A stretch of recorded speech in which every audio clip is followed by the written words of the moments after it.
represented even though they're colorless. Yeah, I'm just letting everybody know that we have one team from almost every location, with the exception of Frank's. If you win, you are going to Vegas. We will be booking your hotel room, and you will be presented with a check for $5,000 for your flight. If you go into Jacksonville, we are booking you an Airbnb in Jacksonville and paying your fees to play there. You don't get any money for Jacksonville. You get to go. Your Airbnb is paid, your Airbnb is paid. Jacksonville is fun.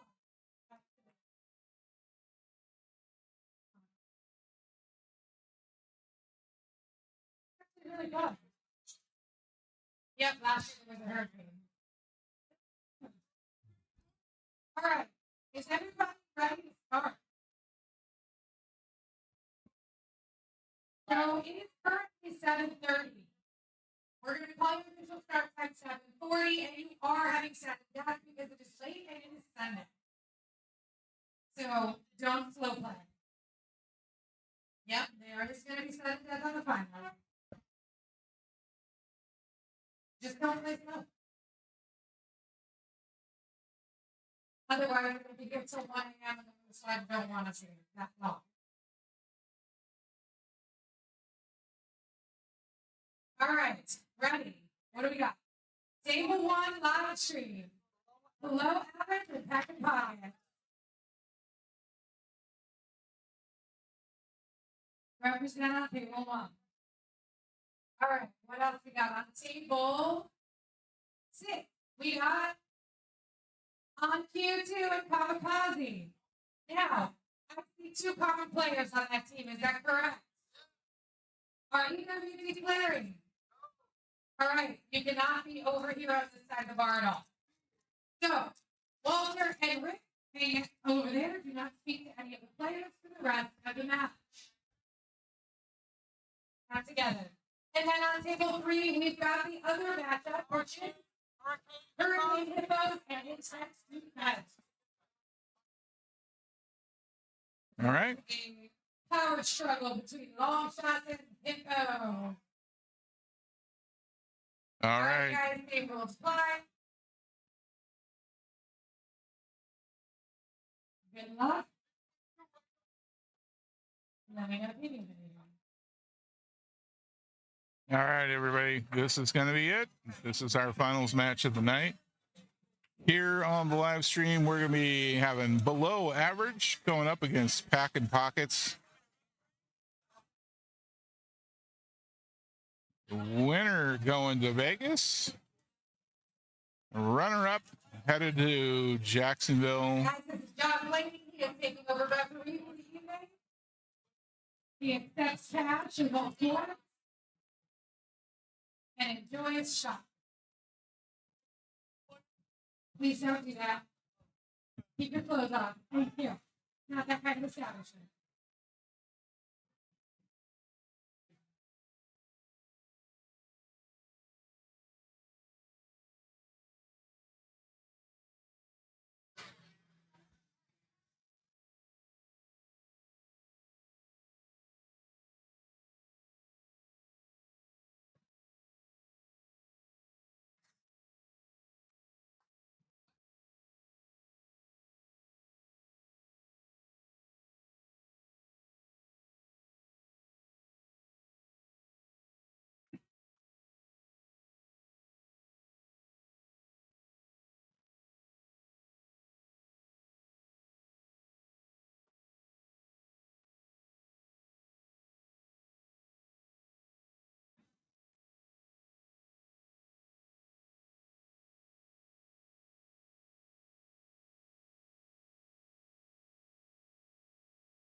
Coin flip.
All right, so 5-2 race.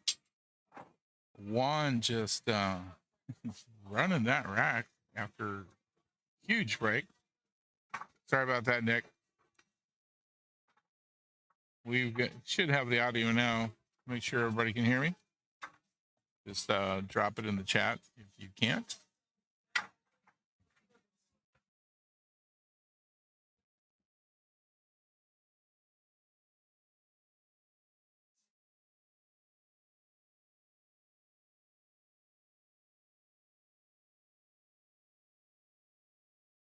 All right. Thanks, Mark and Nick. Appreciate it. Okay. That was giant break for Juan on that first one. I don't know how many balls he got in there, but I think he had 4 strikes left after the break. 1 inning to take that out.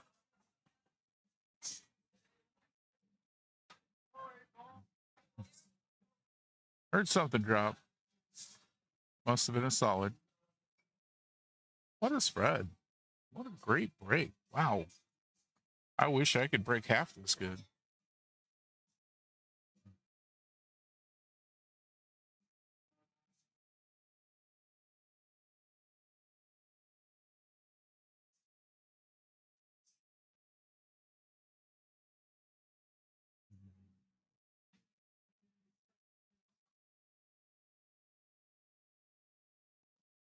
See how Juan decides to attack this run.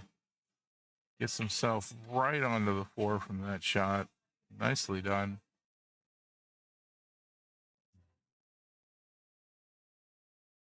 I mean, watching your average 7 play 8 ball on APA,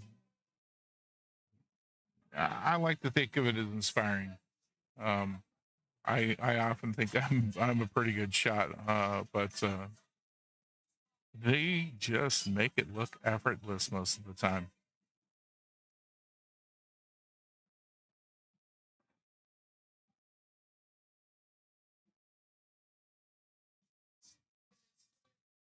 Well, looks like 1 ball in the side time for this one.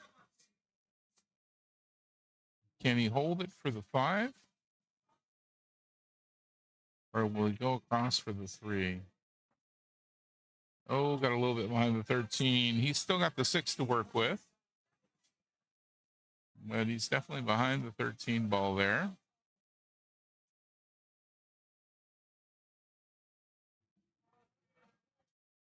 Looking at the angle he wants and the position he wants in order to hit the 3 now.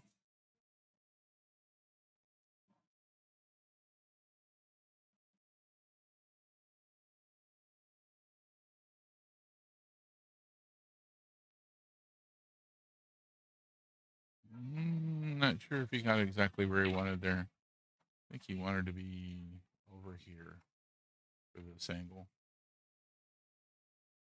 He's got a window to get between the 8 and the 10, though. So he ought to be able to work with it to be able to hold the cue ball there. He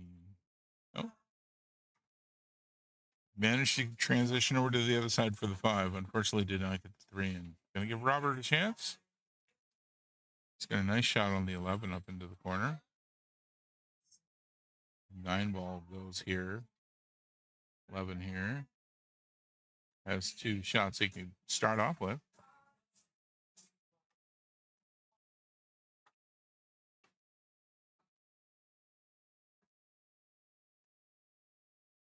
Pedro, 6 teams that are in the finals are below average and Packin Pockets, of course. So you see on the stream, we've also got on Q2, Hurricane Hippos, Intense Defense, and Kamikaze.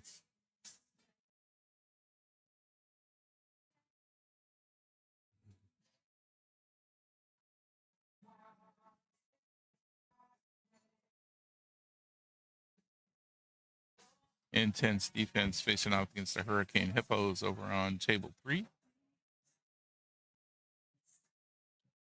And Kamikaze playing against on Q2 on table 6 right now. Robert doing a great job with this rack now.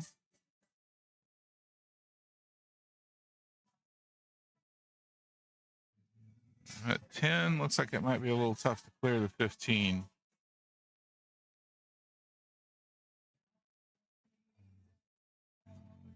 Looking to get the 14 ball here. Nice shot. A good shot at getting that 15 in. If he can draw back for the 10 or come out. Oh, that's a nice draw. There we go. That looks like it'll go right on up. A little bit of follow puts him on the 8.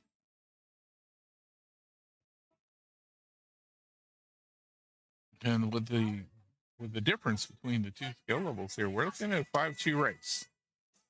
So getting the 8 ball right now would put Robert on the hill. He gave himself good position for it.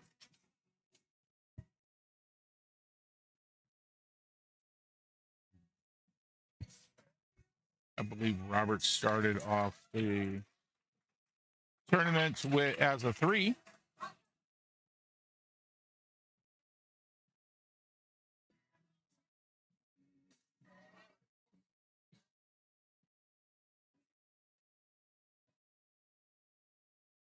All right.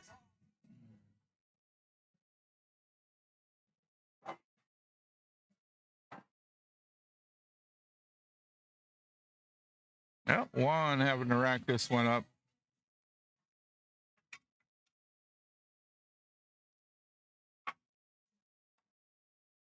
One.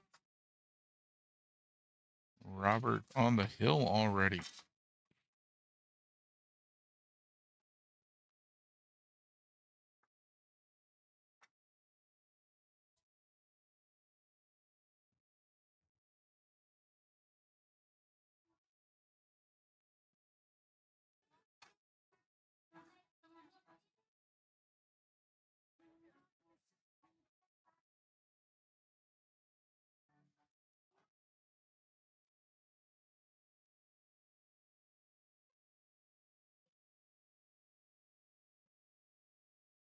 Yep.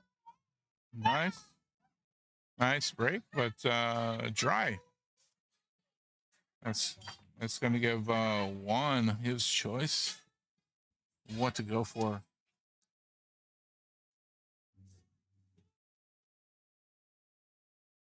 Looking like the 15 into the side. Draw back. Go for the 11.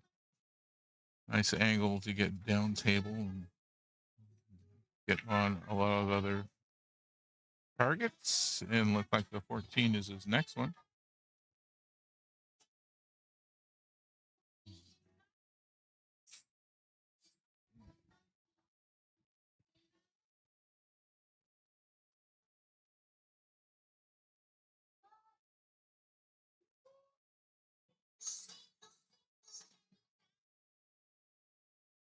Nice shot. Well, he might go for the 10 here. I think he's more likely to go for the 9 on this shot. Either into the side or all the way up.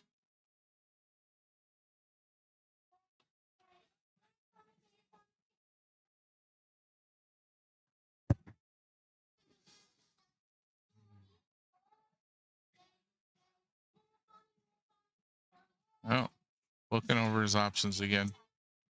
Not convinced that the 9 is the right shot. Looks like he's going to go for the 10.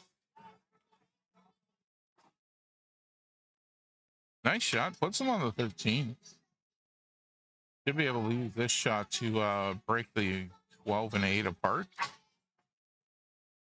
Oh, doesn't get it.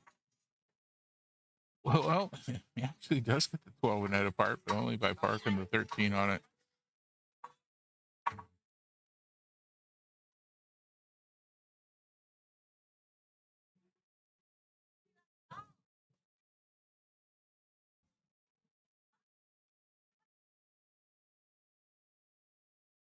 Oh, nice attempt there by Robert. Does have the 9 ball left in the open for Juan.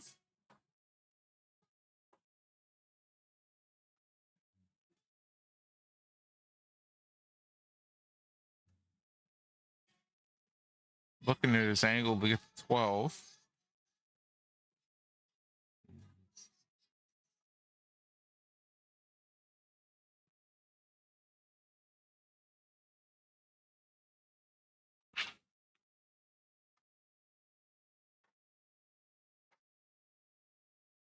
Oh, I'm not sure you got where you wanted on that. And the 5 got moved kind of in the way. See if he takes a defensive shot with the 13. Yep. Beautiful job. Wow. Yeah, Robert's going to have to work to get around that wall that Juan built on the table.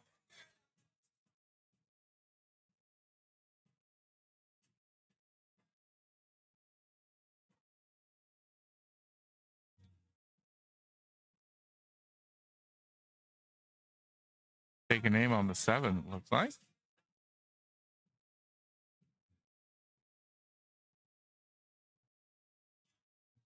Nice try.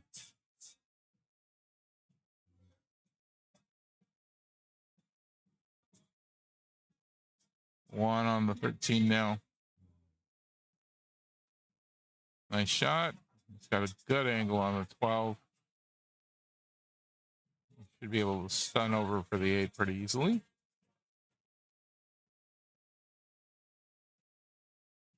Beautiful.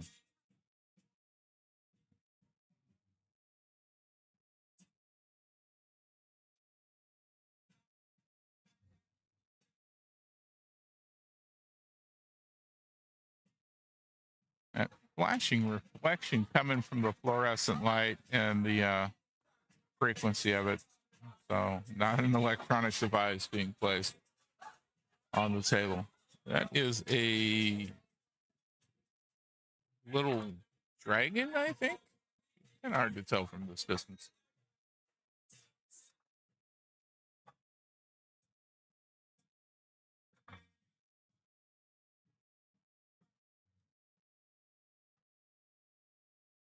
Nope, 3 racks in. Juan ahead 2-1, but he needs 3 more, and Robert only needs 1. Thanks for joining us for this finals match, everybody. Give us a like and a subscribe if you would. Love the feedback from everyone. Go ahead and drop some comments on the video if you would. Sorry, it's been a long weekend of talking. Kind of starting to trip over my words. I apologize for that. Juan inspecting the rack before he breaks.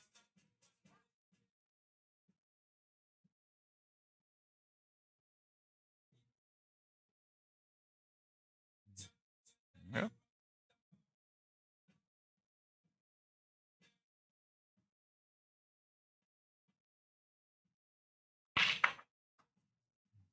Nice break again.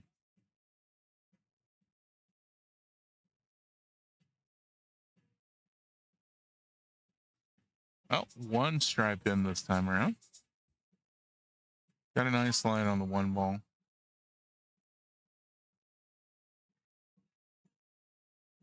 Thanks, Nick. Appreciate the comment. I really enjoy doing these. This is a lot of fun. It's a lot of work. It's long hours, but I really enjoy it. It's really great to just get out here and get to meet everybody from all of the other locations for Lake and Osceola. Honestly, I tend to just play at Mad Hippo, mainly because it's the closest to me. Oh, getting to know everyone else in the division, in the league, has been really kind of cool.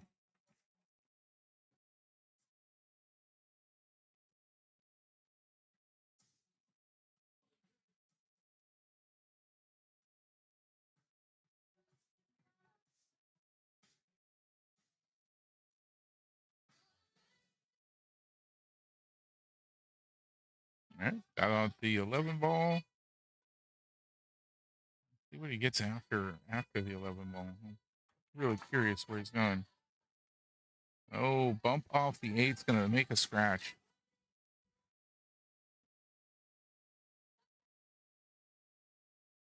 He was drawn back. I think he was going to go for either the 12 or the 13, but that bump off the 8 just deflected it right into the pocket.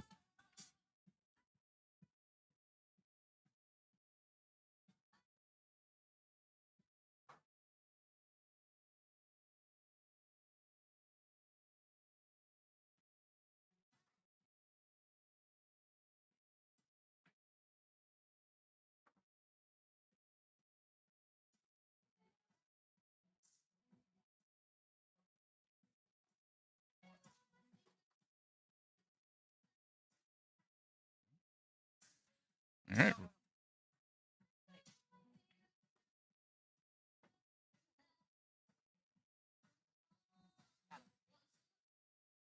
All right.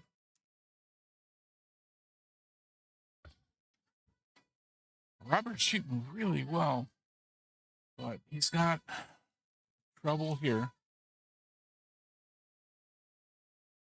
The 1 looks like a really good ball to get onto that 6, though. If he can hold the cue here, he's got a nice straight shot. Nope, that's not going to be the angle.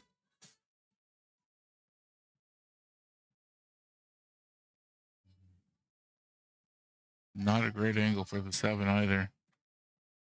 He might try for that 6 anyway. It really is his ball to get on the 7.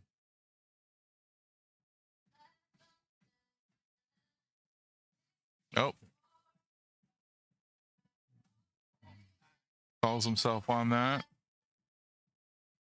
Oh, ball in hand.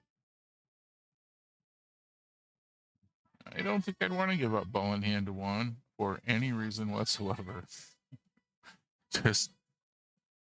He's just too good. I'd even actually tell my team captains, like, look, I'll go up against him, but don't blame me when this goes south. This man can shoot. Oh, he goes ahead and puts the 6 in to get it out of his way. Robert can hit the 7. Can't put it here. He's going to have to try and bank it.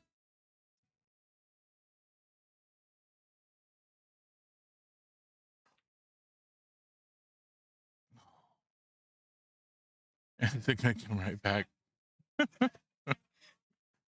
Just about back where it was to start with. Pretty close to the rail this time, though.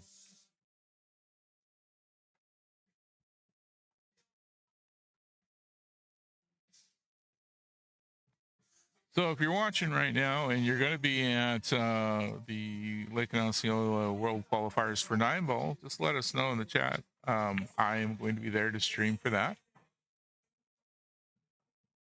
Looking forward to seeing everybody at the 9-ball World Qualifiers and see who gets to go to Vegas from that one. Unfortunately, I do not have a team in that one.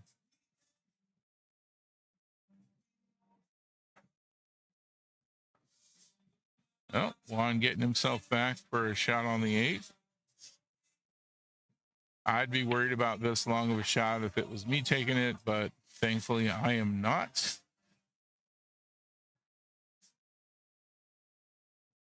Juan, I am sure, is, worried about making the shot as well, but I imagine he's got a much better shot at it than I would. 3 racks down for 1.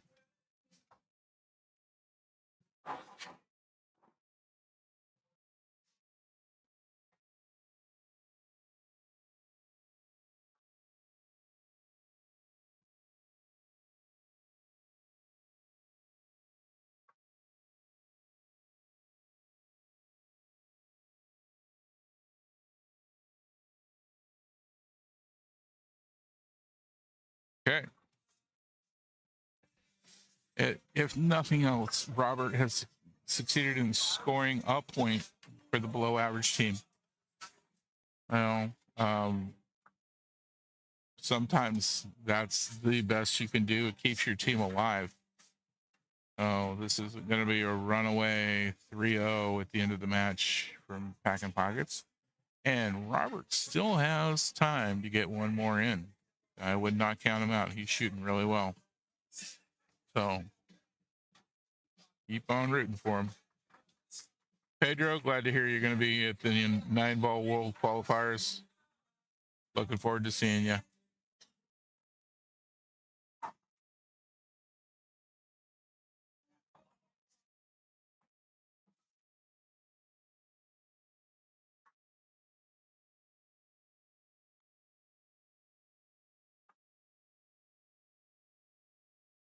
Wow.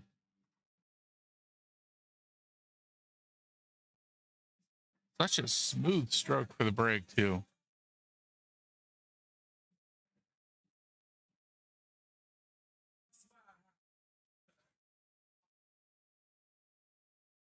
Oh, stripes once again. Got a nice line on the 10 all the way down.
No, 13. Just really taking some time to plan out the rest of this approach. Gonna bump the 14 a little bit. In a good spot to put it in the side. He needs to get a good angle on this 11 ball here, and he's got to move this 15 ball in order to get this run out. Robert proving that letting him up to the table isn't gonna be a good idea unless he's managed to hide the cue ball and making Robert take a kick shot.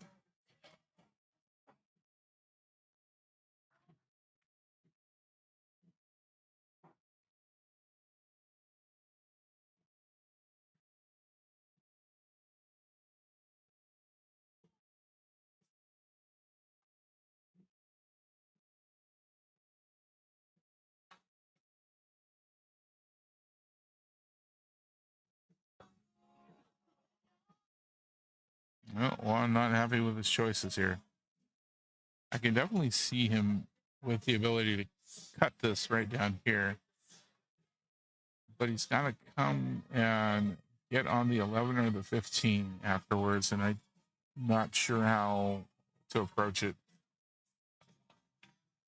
He, of course, probably has a better idea how to do it, but well, he at least got himself on the 11.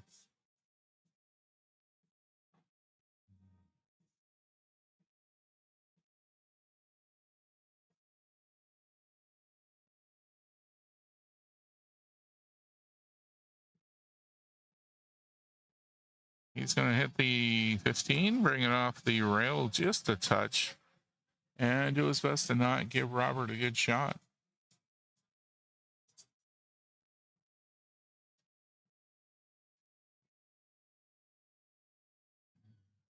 He's going to look. Robert's taking a look at the 1 ball here.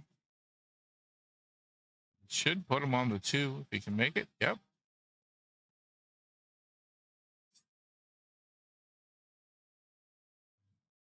I think I would have rather been about there. getting this two is still doable, but it brings the cue ball this way.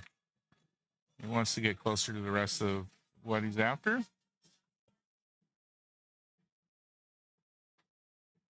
See if he can come around. Collides with a 15, brings it even further off the rail.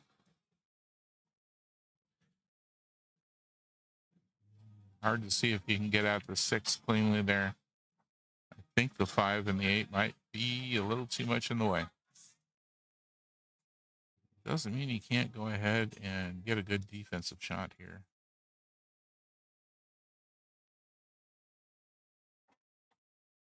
Well, swinging a little wild there. Okay. Nice path to this shot on the 15. Juan taking a look at the 11 just to see where he wants to be on it.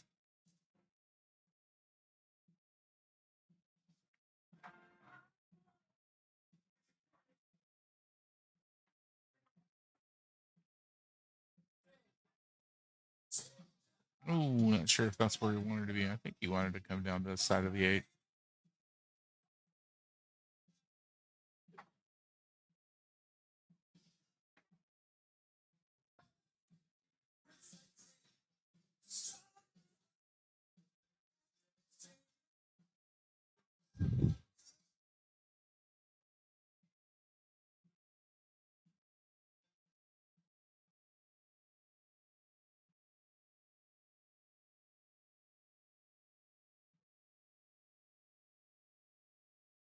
Yeah, he's definitely not in the position he wanted to be for the 11 ball.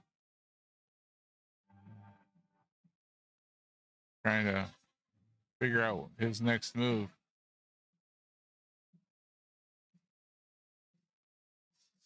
Gotta say, I like the jerseys for the Packin Pockets. They did a nice job on that. Not sure who they had designed those for him. They say game on the shoulder. Defensive shot. Gonna leave Robert with a nice clean shot on the 3.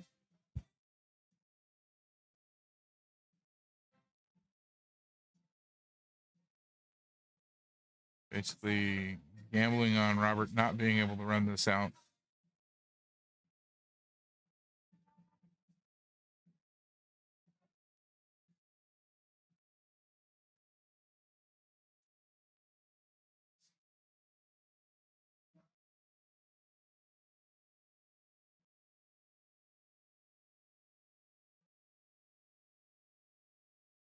Oh, just misses that. Gets the cue ball right up against the 11, though, and with not a really good angle for Juan to get it in. So that works out in his favor. I wouldn't put it past Juan to be able to put that into that corner. Anyway, there it is. Comes down on the 8. Looks like he should be able to go right on past the 4. He cheats the pocket a little bit. Oh, he's going to bank it. At least that is definitely the plan from the looks of things.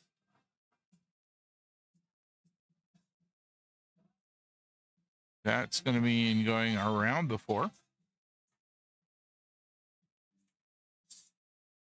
Oh, no, he went to just go for a cut. I was imagining a bank. Okay.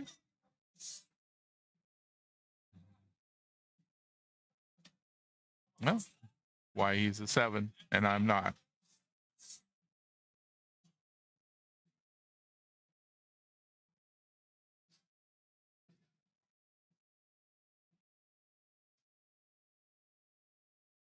Robert doing a heck of a job just hanging in here against a really skilled 7. Great job. Great way to not give up against somebody that's that many skilled above you. Shooting like a champion.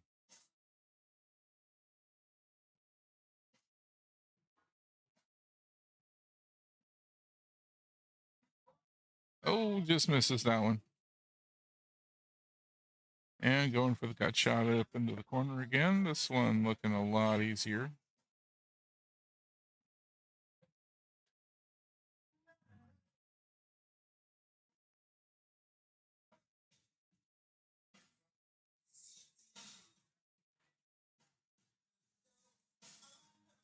Putting a lot of bottom on that one to avoid the scratch. All right, hill.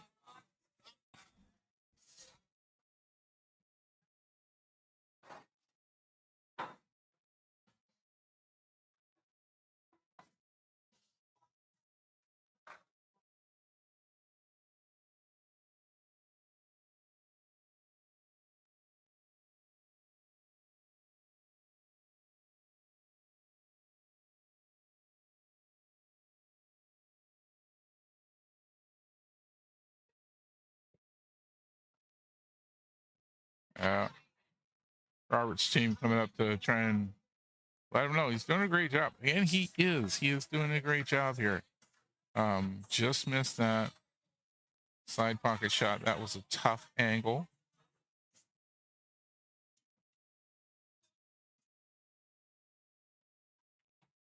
But yeah, he's hanging in there.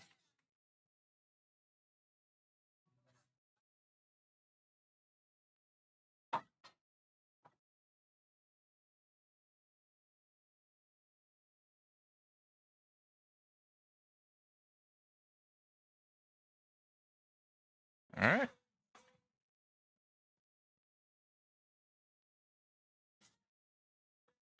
Last track of this match. Oh, and a scratch on it.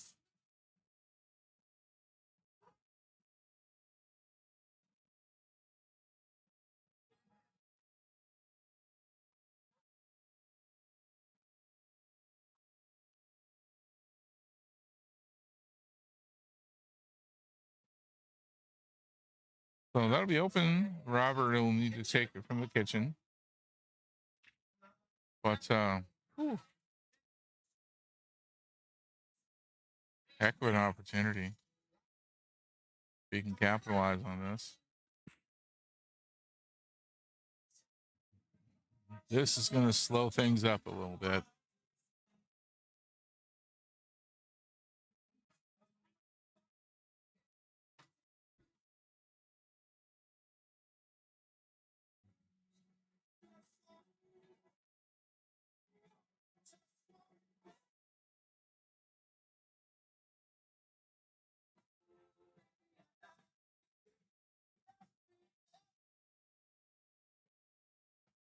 No, not really sure what I would go with here.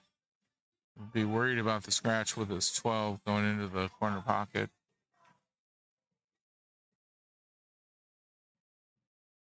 Nice attempt. Nice attempt, Robert.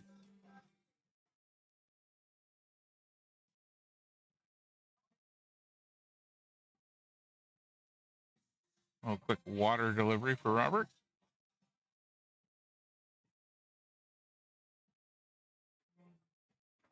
And one starting himself off with the 6 ball.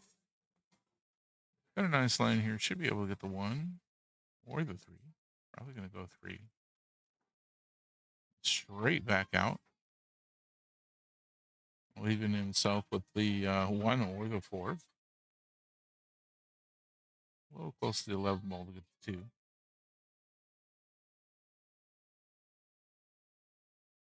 4 ball it is.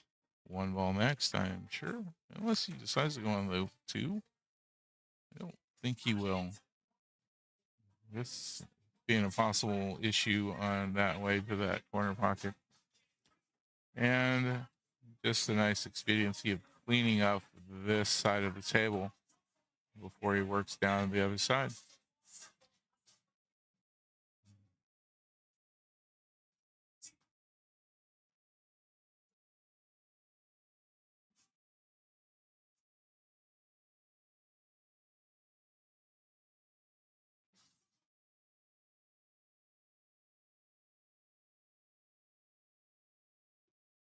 Looking at the line he needs on the 7.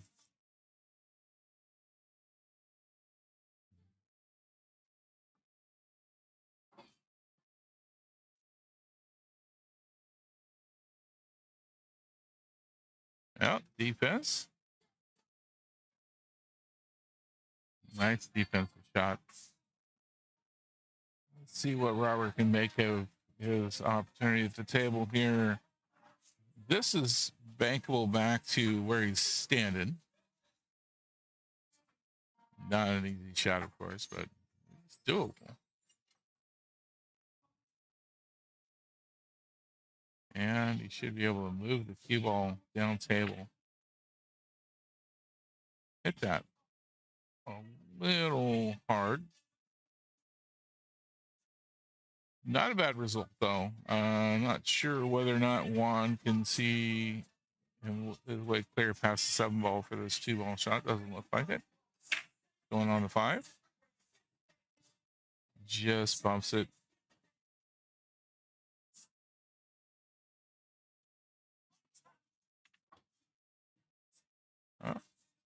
This will go for Robert.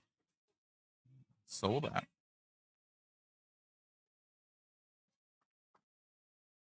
Nice draw.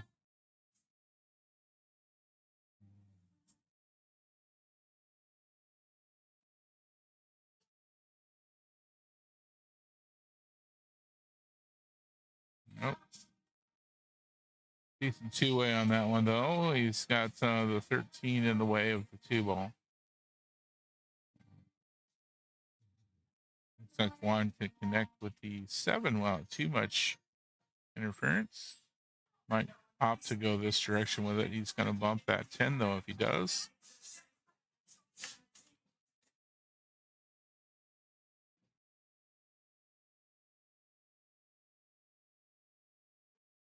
Gets the 10 instead of the 7.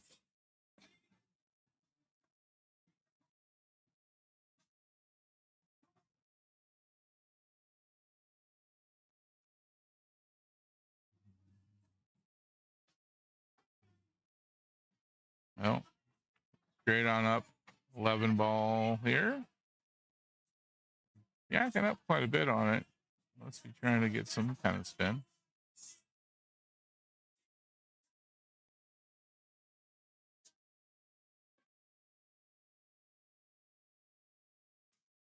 Well, 5 ball here will lead to cue ball going over here, either to put in the 2 or the 7.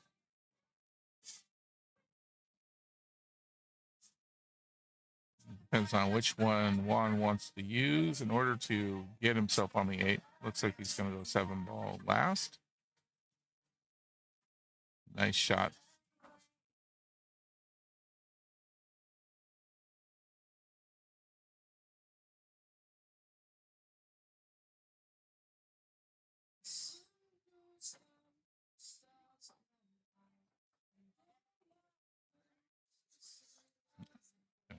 Call the pocket there.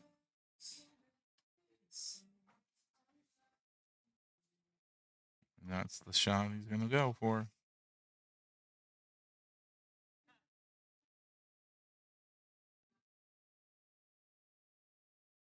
Nicely done. Nicely done. That'll be 2 for Packin Pockets, 1 for below average. And we'll get our next couple of players up here in just a sec.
Okay, just waiting for the next couple of shooters. We'll see who we get. Be back in a sec.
Okay.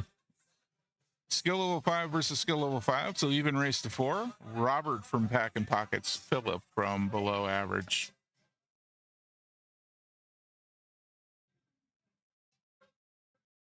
Oh, Philip really hitting that one out hard. Okay. That'll give Robert the break.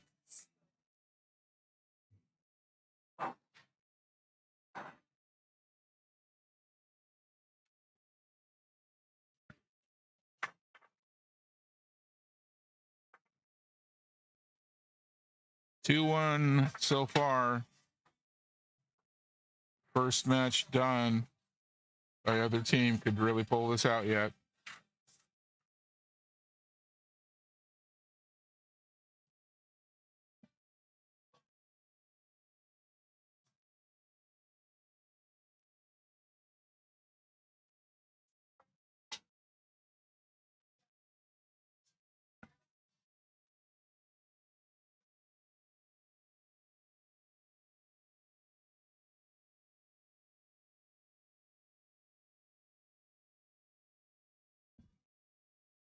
Great break.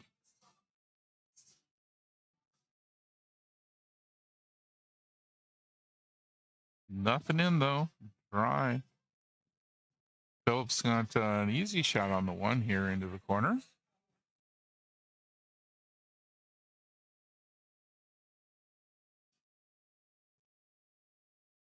The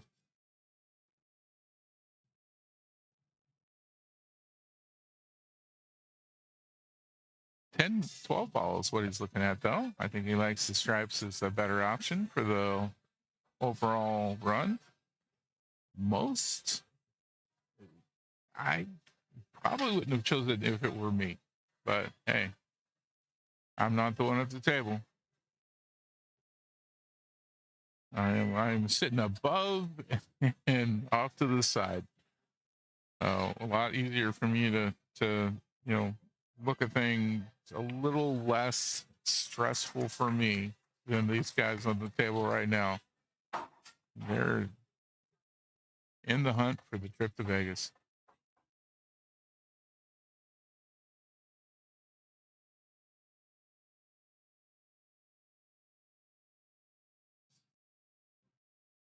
Well, comes off the rail a little bit on him.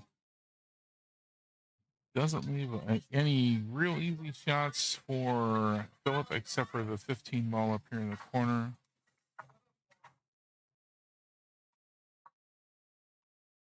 Oh, just misses it.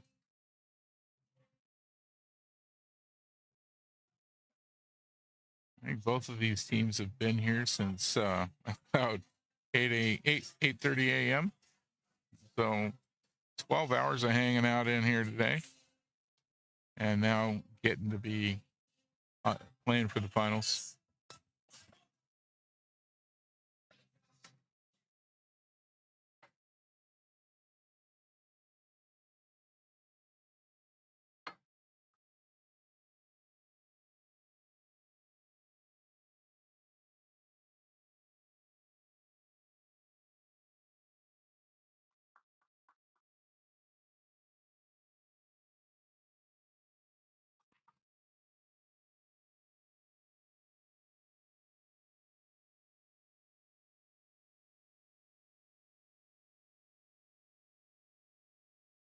Nice shot on the 5. Oh, right off the tip, but that's not bad. If he would have rolled a little bit farther forward, he would have had the 6 shot, but he's definitely still got the 3 here all the way down. Stops it there and on the 3, and he could go with the 4 ball here. Yep, still got that shot available. Stop shot there gives him either the 7 or the 6. Oh, just off the tip again.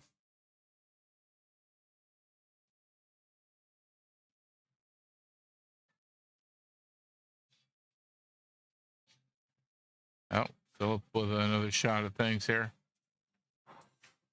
Nice shot on the 13. Gets him right on the 11 or the 15. Opting for the 11 this time.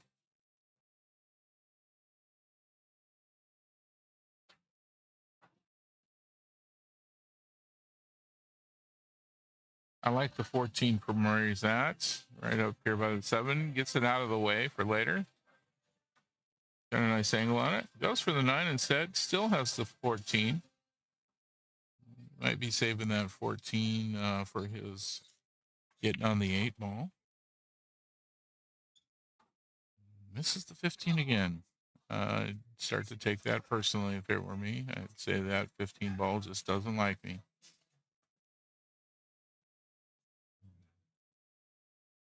All right, Roberts with a shot at things here. He's got the 6.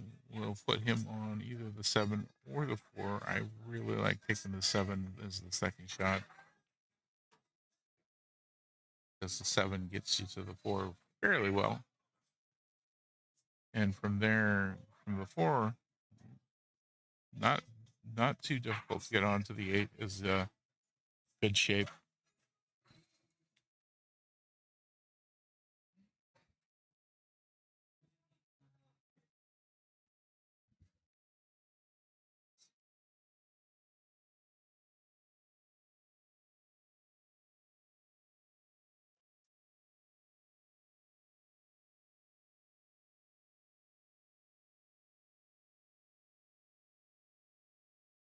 Nice shot. Oh, doesn't go.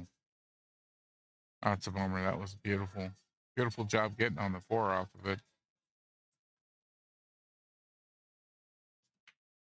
Oh, Philip with a shot at this now.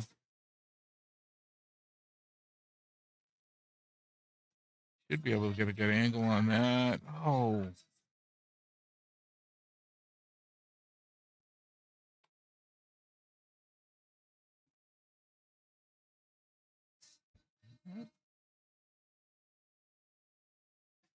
The intense defense up against the Hurricane Hippos on table 3. Nelson playing from intense defense. He's on my Tuesday night 9-ball team.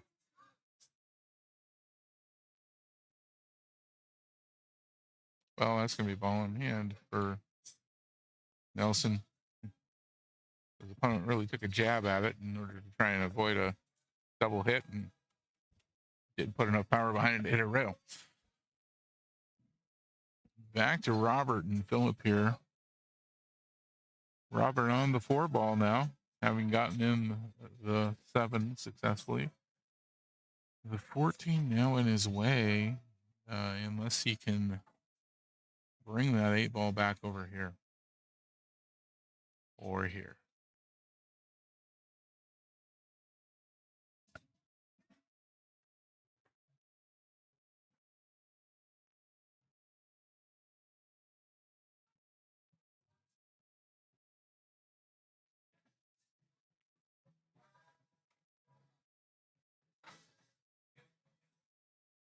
Well, nice job getting on the 8 there.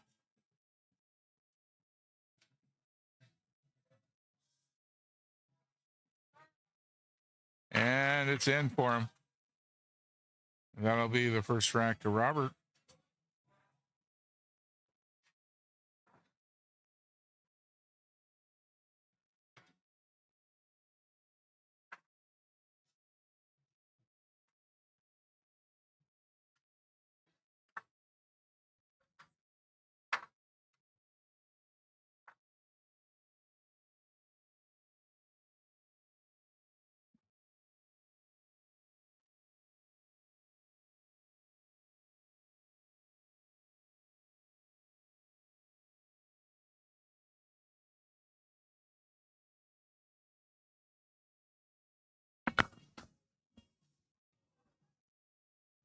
Philip taking his time with the rack.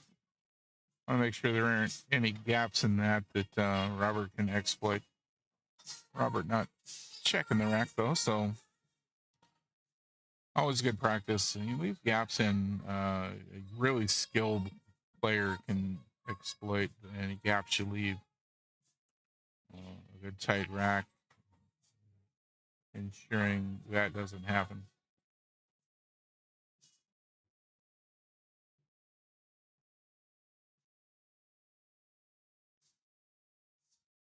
Well, it looks like we've got 2 of the solids and 1 of the stripes in.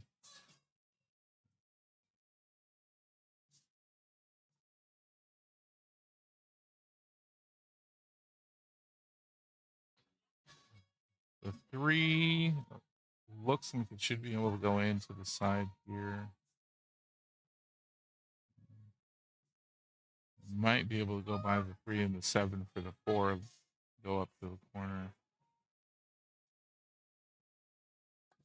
Being as the table is open, though, it's really more about what Robert feels he can run out.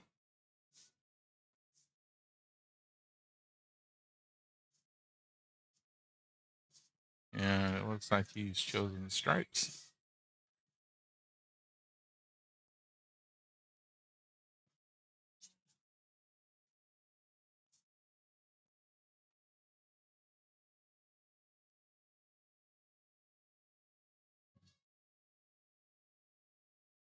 I'm not sure if there's enough room to get 14 by the 12 here, or if he's looking to combo it.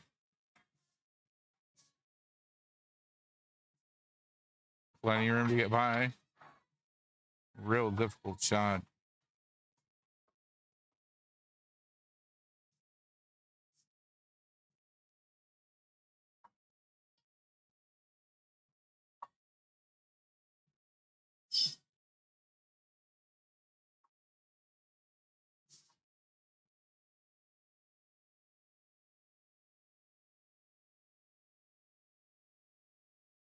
Yep. Philip misses that one. He's going to leave the cue ball where Robert's got a good shot at the 14 or the 12. Either one should bring him around for the 10 and 11.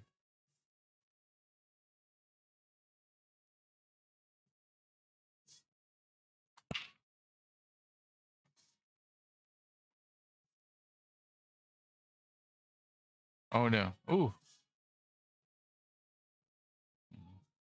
Scratching the side flash before my eyes for a second.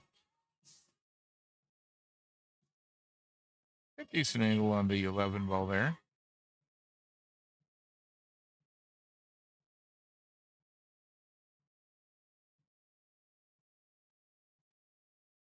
Nice job running that in. Gave himself good shape on the 10 into the side here.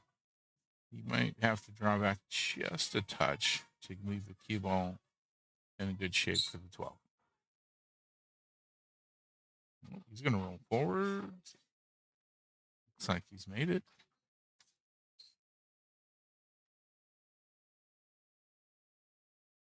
Packin Pockets doing their best to get as many points on the board as quickly as possible.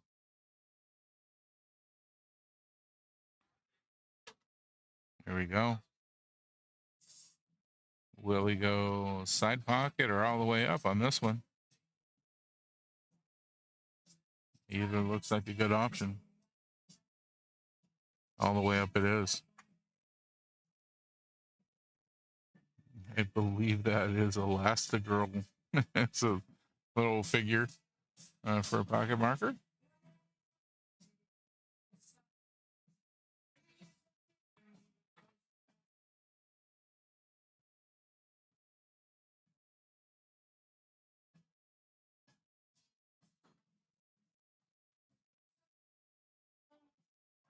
Oh, missed it.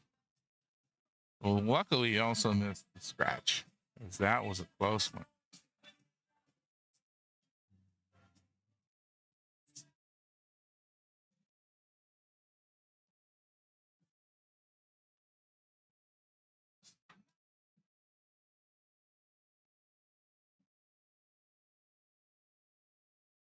Nice shot. There we go.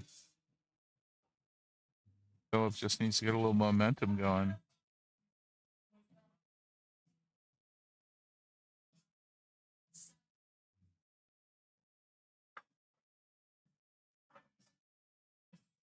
Jammed that one in there pretty hard. Got himself around for the 6. Oh, misses it.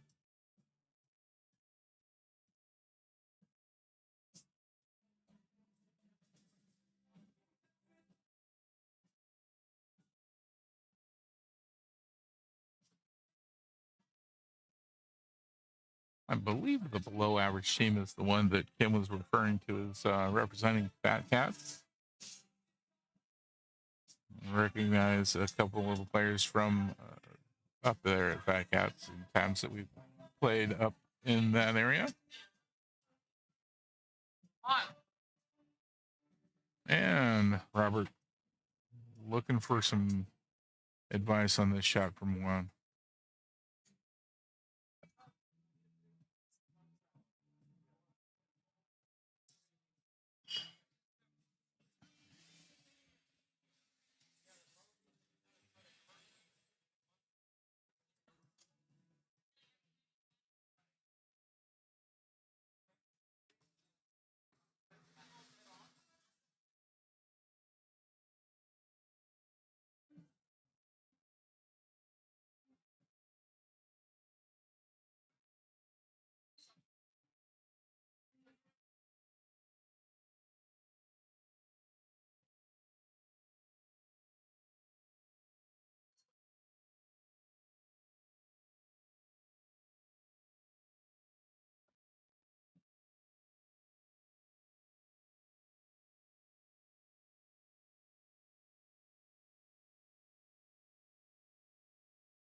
Oh, just about. Nice try at the bank shot. Gonna give Philip one more try at the table here. See if Philip can run that out. Oh, below average is out of Tavares Desperados. Nice. I have not had a chance to get up there and play yet.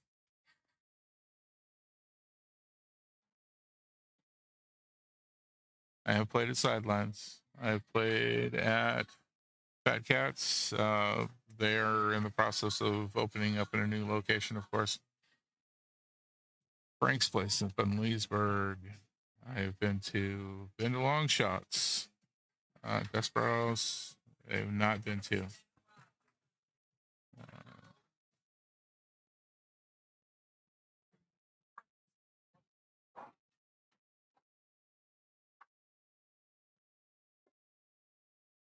All right. Second rack to Robert in this race to 4.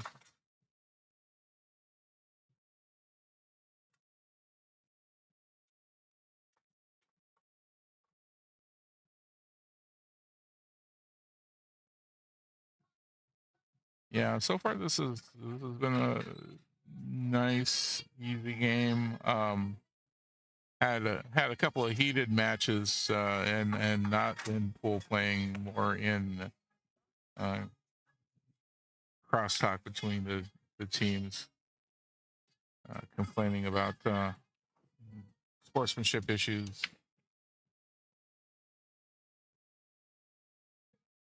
Really nice to have a couple of teams up here who are just trying to win without cause anybody else headache. At the end of the day, we're all playing a game. We're all amateurs, and I like to make friends when I'm at the pool table.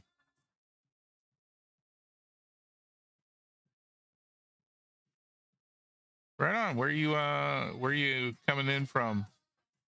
Had a few people. I had some folks on my very first stream for Tri-Cups for Lake and Osceola that were on from Brazil, but that was in support of one of their family members who was playing in it. I believe had Argentina as well show up on the feed.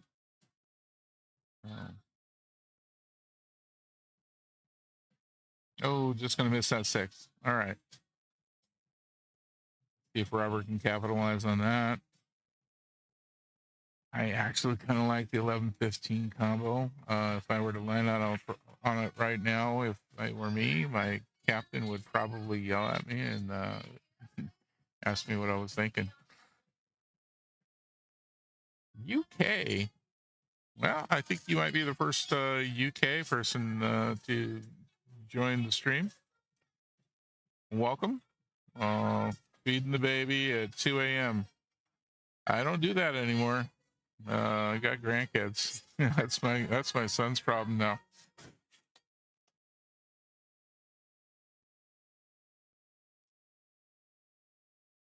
Well, thanks for joining us.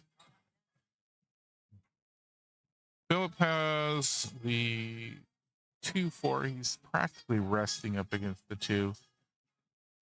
Let's see if he goes defensive. Yep.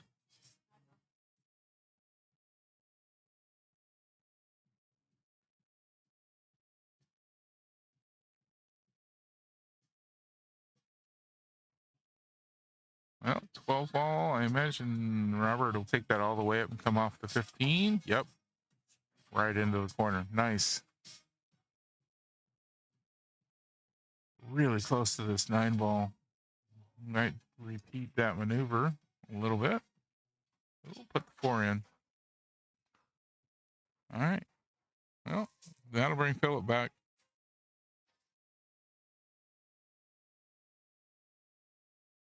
Yeah, thanks. Craziest thing for me, I never even planned on putting a YouTube channel together when I started doing this. Jason, I know you wouldn't yell at me, Jason. You'd probably question me, though, on what it was I was trying to do. That would be my team captain right there.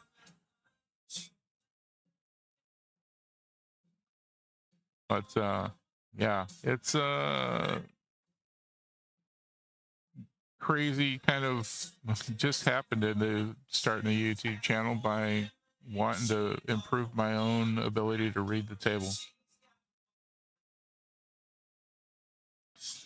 Really enjoying how it's turning out, though. Everybody in the league is really supportive of me doing this. They're really happy that getting everything streamed and having a chance to watch their own matches, especially when it comes to these tournaments. Oh, I don't think he wanted to be there. Here, not there.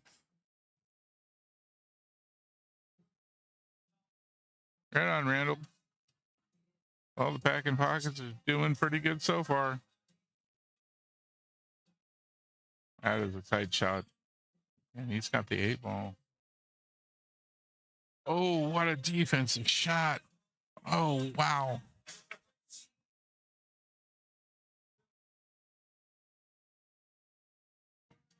What a defense.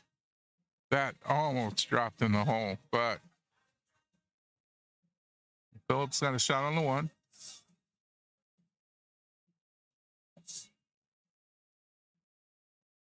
Oh, doesn't quite make it. Nice try.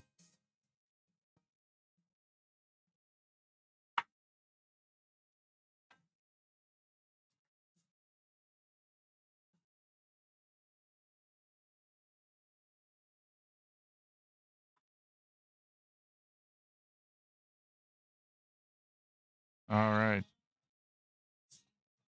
Going back to the 15 here, it looks like. It is a tough cut shot. Oh, going defensive. Nice. Thanks, Pedro.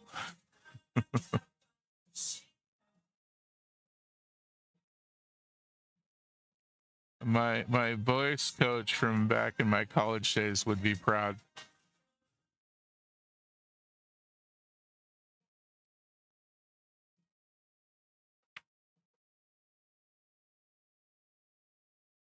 All right. Philip making short work of this. Might have got a little out of position there. I don't think he wanted to be on the rail.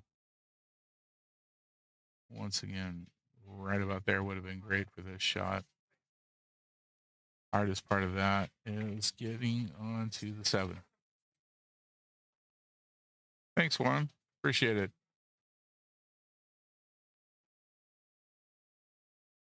Those mentioning, I really just started recording my own matches just to see where I'm making mistakes, which is where I came up with the name for the channel. What comes next? APA 4 in 8-ball right now and a 3 in 9-ball. And doing my best to do better at reading the table and what shot I should be taking next.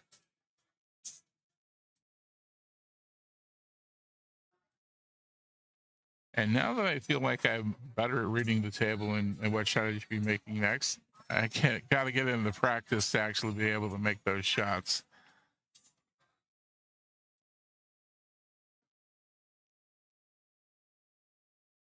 Carlito, all right.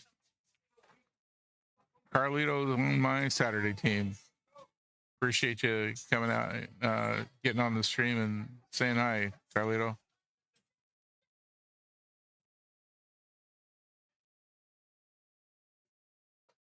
Beautiful shot. Nice stop shot there. Puts him in perfect position for the 8-ball here. That's going to put him on the hill if he makes this one. I want a closer shot of that pocket marker. From where I'm sitting, it looks like Elastigirl. Yeah, it really does. I may just ask him as soon as the match is over with.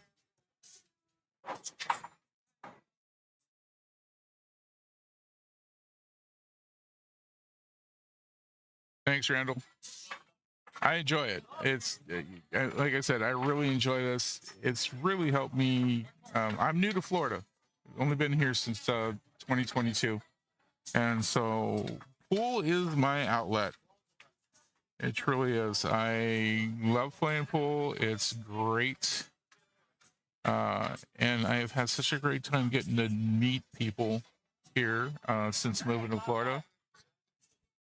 My team has really become my extended family, especially my Thursday team that I've been on since getting here.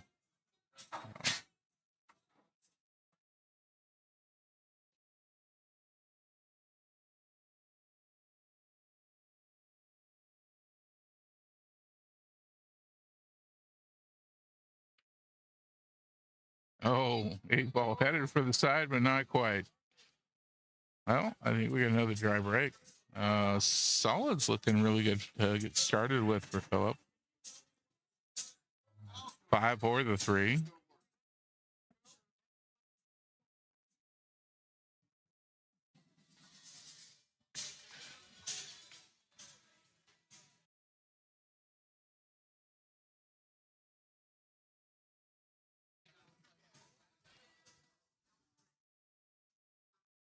All right.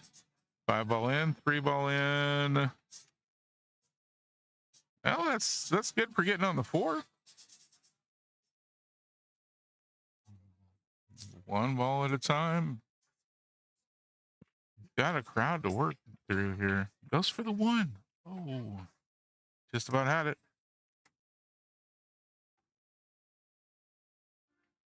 All right. Been out here in Heligator mini golf. Nice. Mark, I am on a total of 4 teams. Tuesdays and Saturdays are Destination League. Tuesday, 9-ball Destination League. Got a Mad Hippo. Saturday, Destination 8-ball. And then Thursdays is Double Jeopardy. So I am on both an 8 and 9-ball team. That is the team I've been on the longest. And that team's name is My Bad. It's just politics.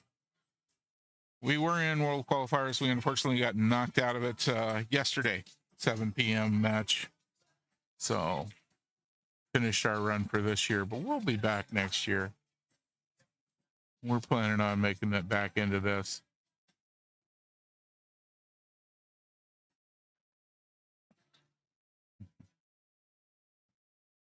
Everybody needs a Florida story. Something to tell the grandkids. Four ball looking good for Philip right now. Hopefully he can get a good shape on. Oh, four ball just doesn't want to go in that pocket. Well, 15 looking pretty good for Robert into the side if he wants to go that route, which gets him more out in the open. It'll get him oh, he's got a nice line on the 13. That'll work.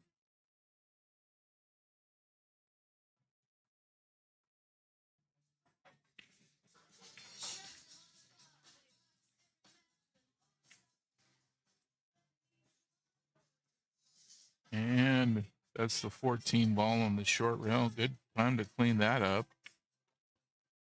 He's going to get around the 6. It's around the 6 enough.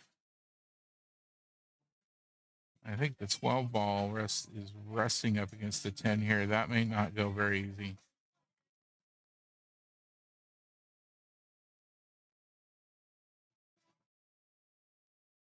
You don't want to get too wild because that's the 8 ball sitting right there. Nice shot. There we go. 11 ball into the side.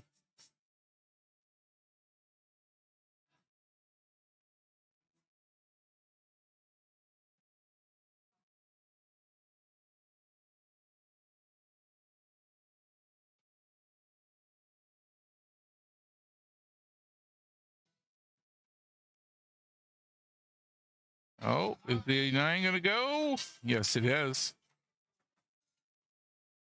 Nice.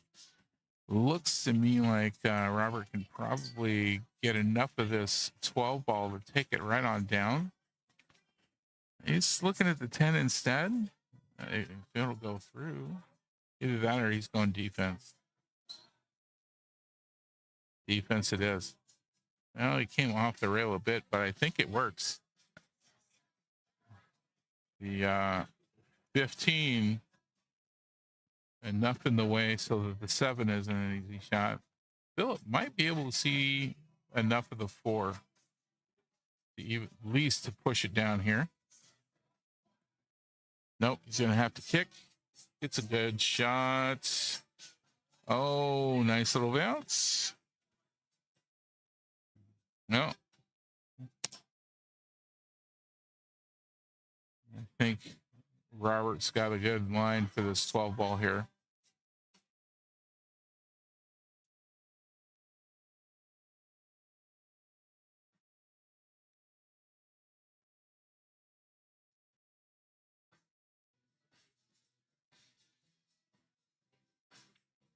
Nice shot.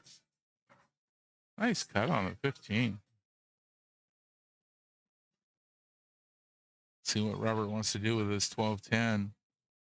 I mean, he could try comboing it. That is a low percentage shot.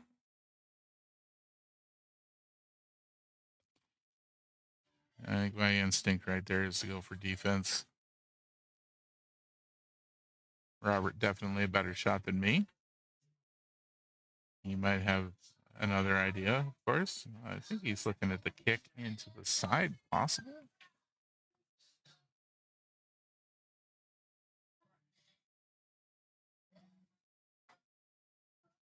No, defense it is.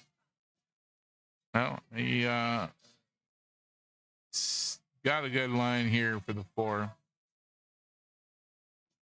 So Philip's got a chance to get some points on the table. Nice shot. Way to go.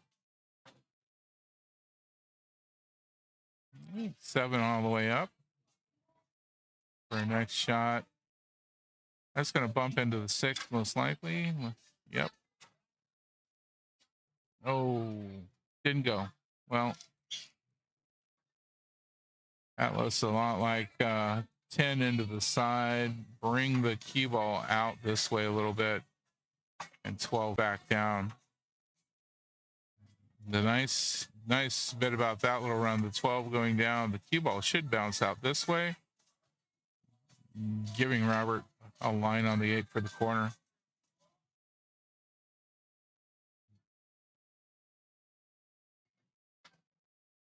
No, that's not the way he's going to go about it. Okay. Ooh, did he get hooked by the 7? No, it doesn't look like it. Okay. These tables do run a lot faster than most of the stuff we're used to playing on.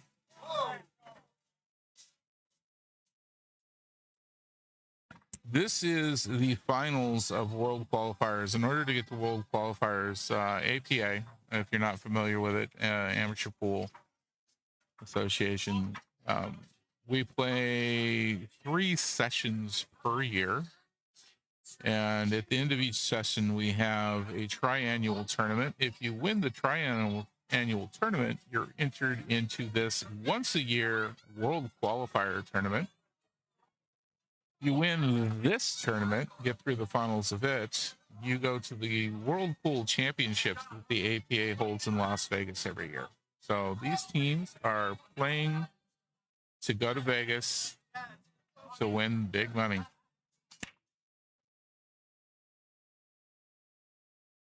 This being the finals, the team that does not win is going to another big tournament instead that is held in Jacksonville, Florida every year.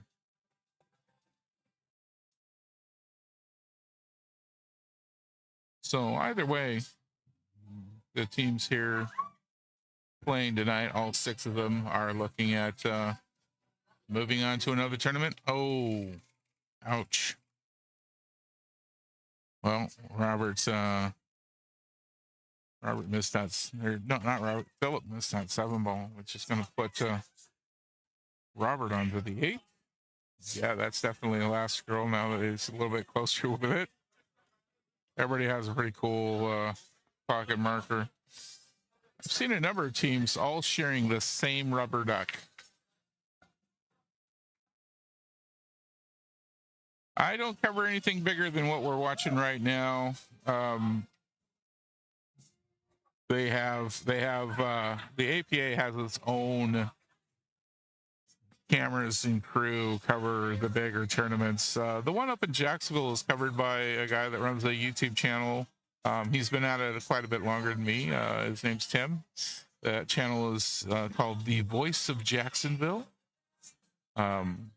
He's also an employee of the Jacksonville APA League, so he does all of their stuff. Jacksonville, a bit of a drive for me. Okay. Nothing for Philip. That's going to give 3 points to Packin Pockets to make this 5-1.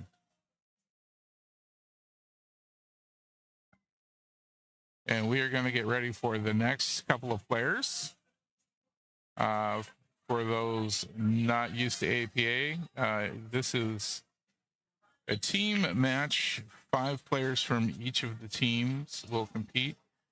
They are looking to be the first team to get to at least 7 points. If they get to 7 points, and there's only a couple matches left, that means the other team cannot win. And so that'll be match over. And right now, Packin Pockets is just looking for 2 more. They've won the first 2 individual matches. They could finish this up on the 3rd, depending on who they put up and how well below average does with their player.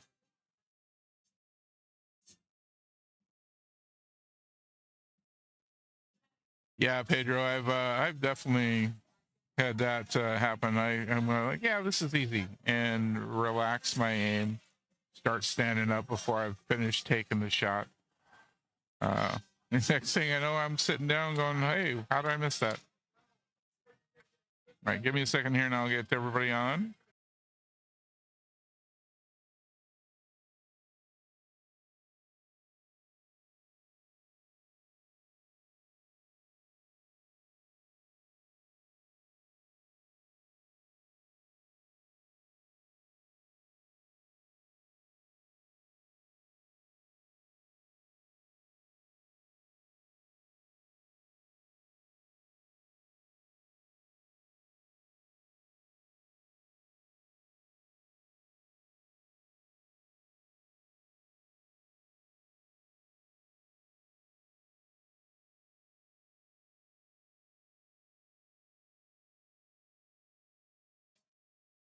Another even match. This is Rich from below average, skill level 4. Richard Blaze. And Devin, skill level 4, Packin Pockets.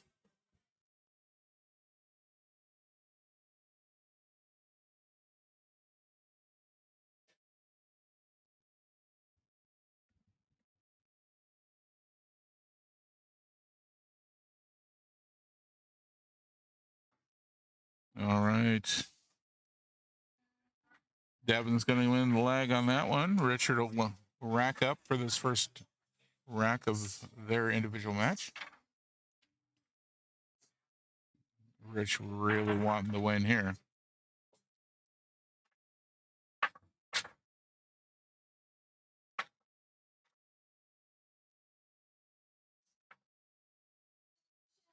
You know, Carlito, I will definitely say that I know I let off pretty much as soon as I finish hitting the ball.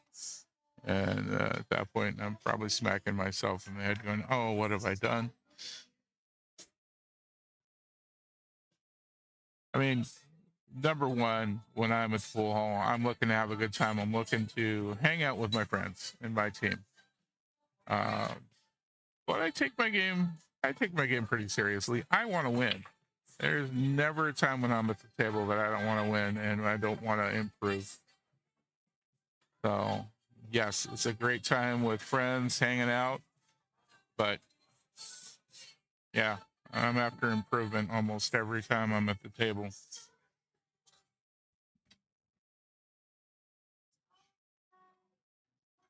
Yep, we got one solid in on that break at least. And we've got all of the stripes still on the table. Oh, 6 ball and easy follow-up for the break. If Devin can get on to some more action here. 4 ball looking good.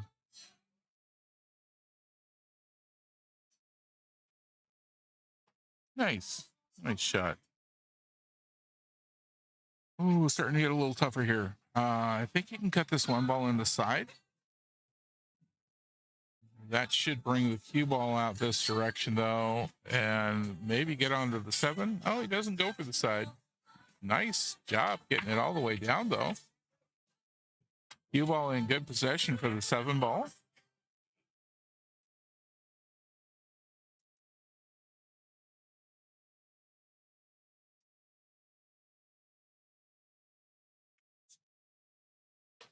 Beautiful. Okay. Getting tougher as we go. Running out of spots to shoot things. Getting to the tough ones. Gotta watch the 8 ball on this.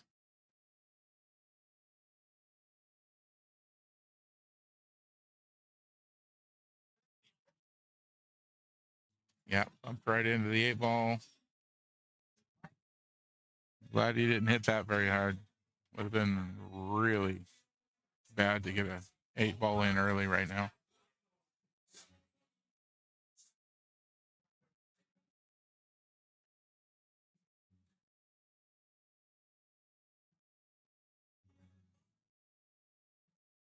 Yeah. Rich missing his aim on that 10 ball. 2 ball looking pretty good here. Might, if I were his opponent, I might ask for somebody to watch that shot, but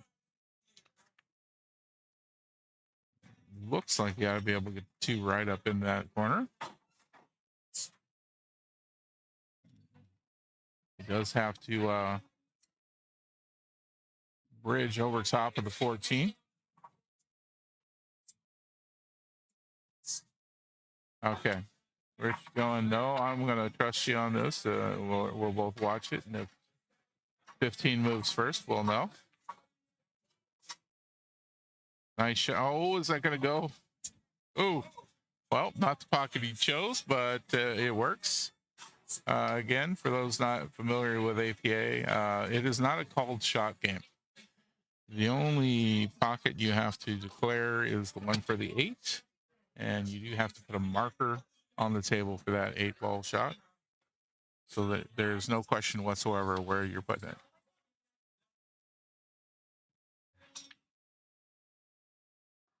Nice shot on the 3. Devin might be looking at a break and run. Well, that'll get him a nice patch for his efforts.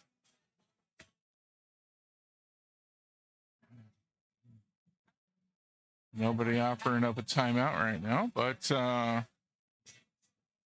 this looks like a fairly straight shot. As long as he doesn't overhit it.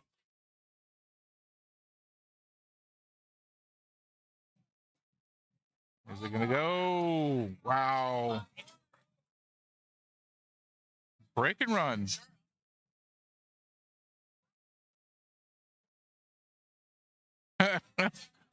One of his teammates yelling out, "You're back in the will."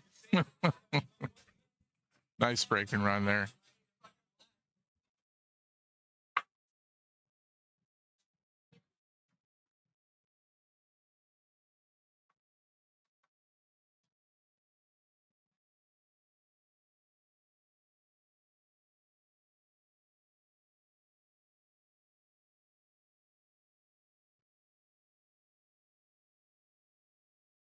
All right.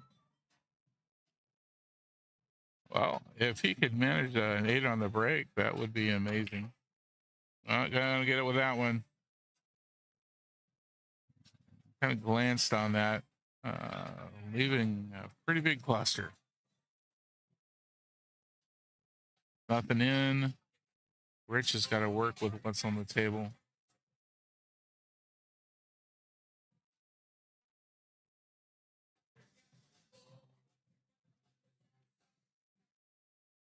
No timer on our shots here for the APA. There is a guideline to how long each shot should take, but there is no shot clock. We do have Ultimate Pool now, Ultimate Pool League, which is exactly, as close as possible as we can get to Ultimate Pool there in the UK, with a 30-second shot clock. And that is new for a lot of areas. Just getting started here in the States.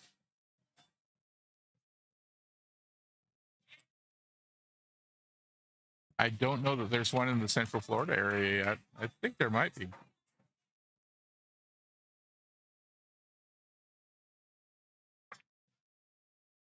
No. Went for the bank shot. Come out the 1 ball. Get deflected away from where he wanted to be. Rich looking at the 4 ball here. Might try and bank that back into this corner.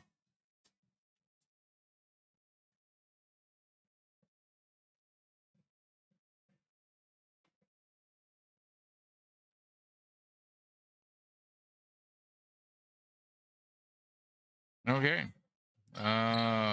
Devin's got the 15. He could cut in here. He could also take this 9 ball right into the corner. 15 will get him in line, I think, for the 13.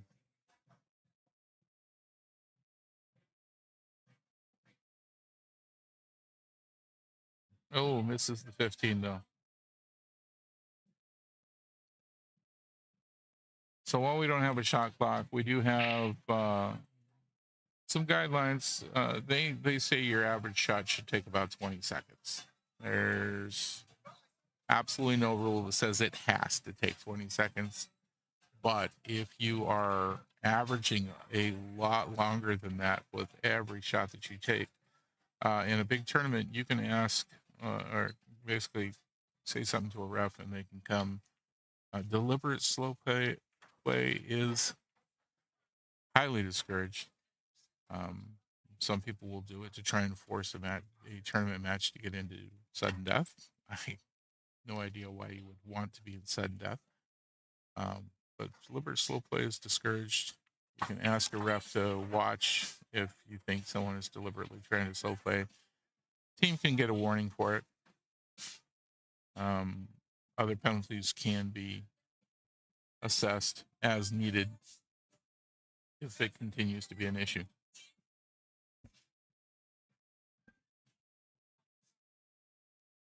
Almost every session today, our morning, afternoon sessions have all gone into sudden death. That sudden death has lasted a really long time. Someone in the room has got their phone hooked up to the Bluetooth for the speaker. So if you heard a really loud ding right now, they were getting some sort of an alert and it came over the loudspeakers. It happened early this morning. Hasn't happened since.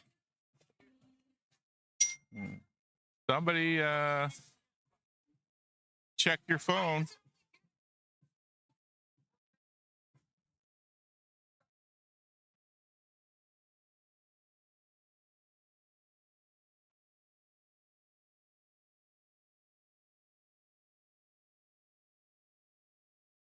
Nice shot.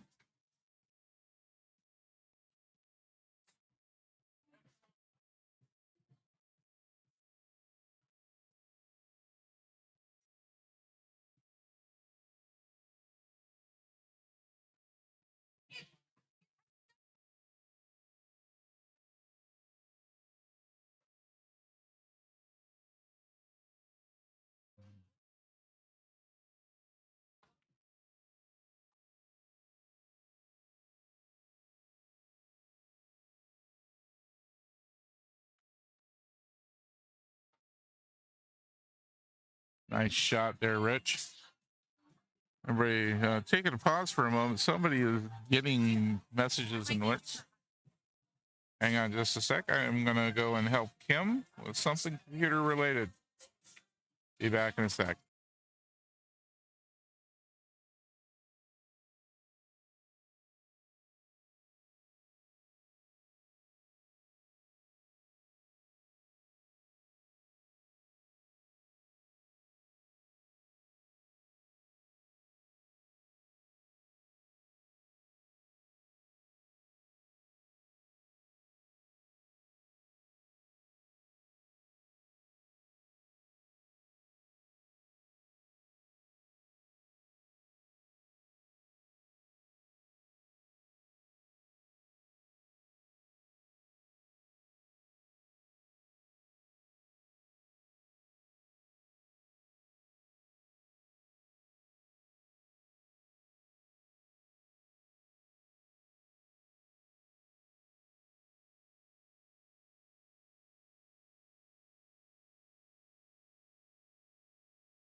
Sorry, folks. Trying to help. So music is being played here at the Moose Lodge through Kim's MacBook, which has suddenly decided to connect to her messages. And it's pinging across the sound system every time somebody sends Kim a message. So sorry about that.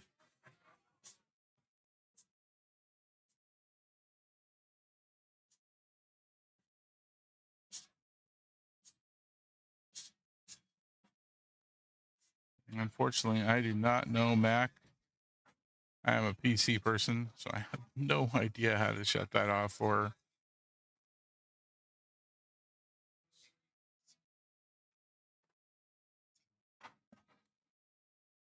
Well, 7 on the 8th.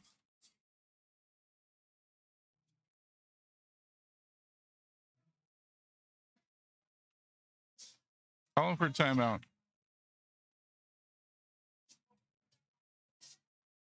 Yeah. Yeah, a bucket of water would definitely shut it off. Might fry everybody up here on the stage, depending on how big a bucket it is and how liberally applied.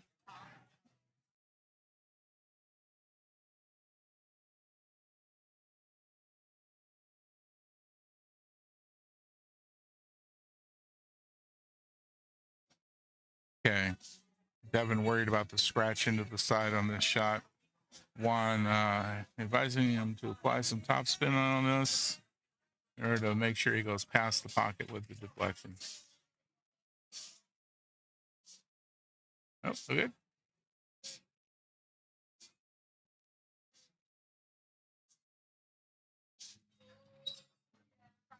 Okay. Rich getting the timeout now.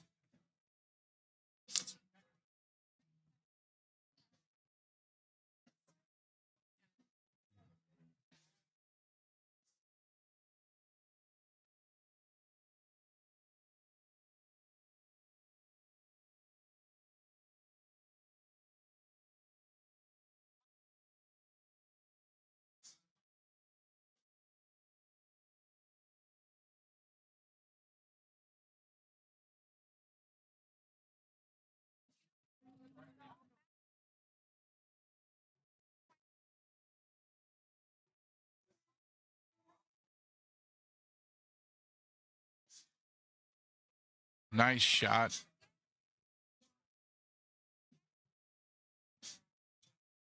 Okay, this is going to put Rich on the 8.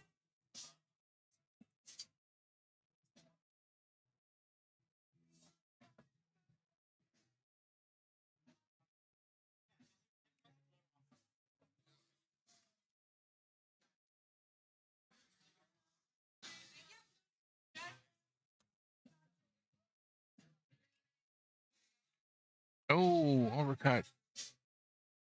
Well, he's not going to leave anything easy for Devin. Yeah, part of the intensity in the room right now is the number of dings that have been coming across as people are trying to shoot. Very distracting. It's been quiet all day. It did it once or twice early this morning and then stopped. It hasn't happened all day long. And people have been messaging Kim all day.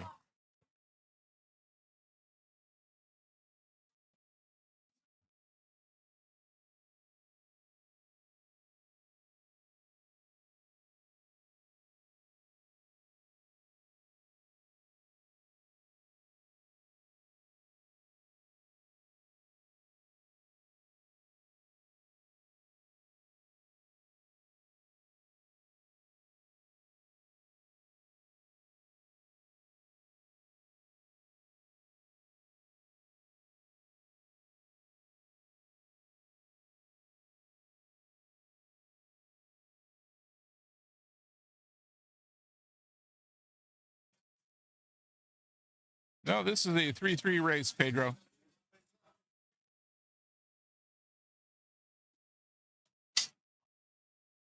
That does give Packin Pockets an assured 1 point. So that'll put him at 6. at a bare minimum. And if Devin can win this without Rich getting anything, that will for sure make this over and done with. Because that'll put him at 8. If Rich manages to get something, that'll make it a 7-2. If Rich can win, it'll make a 3-6. And we'll go into another match.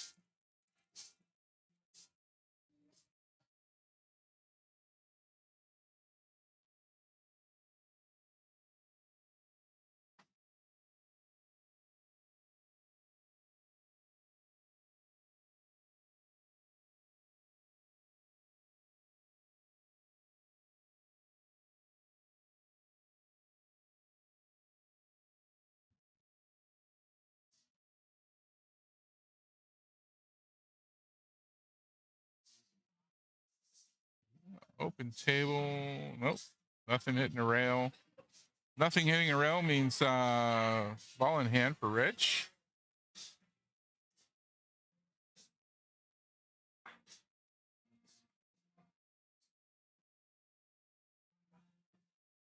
Not an open table. Devin's got solid, looks like. So stripes for Rich.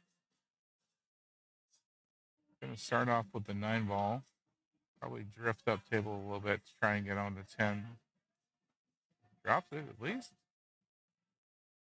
Well, not far enough up table to get on the 10, so aiming for the 12, it looks like. That should go in okay.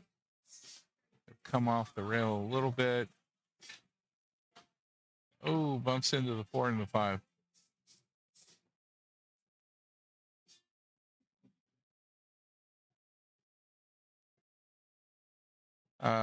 10, Ernie, I'm not sure what you're referring to. APA doesn't score 10 points for a rack.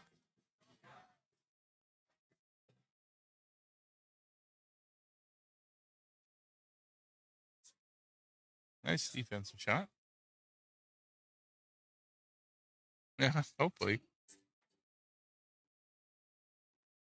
Should have gone for the 10 ball first. Gotcha. There we go. That makes more sense.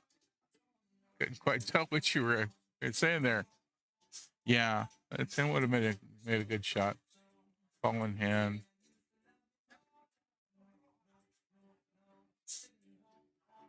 Yeah, pretty easy to be watching it and go like, hey, should have gone this way. I tell you, my first time in a big tournament, just wow. I probably couldn't have seen anything that I should have been going. I'm really glad I had a couple of timeouts in that match that I could have a coach go, hey, calm down.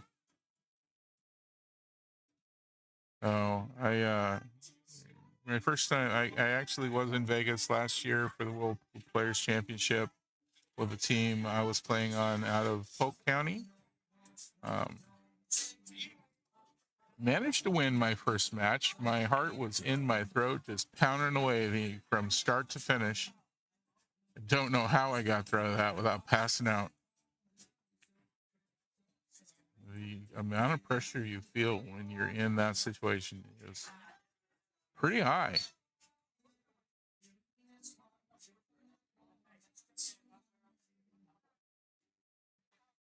And these folks are getting a small taste of that as they are trying to get to that tournament in Vegas.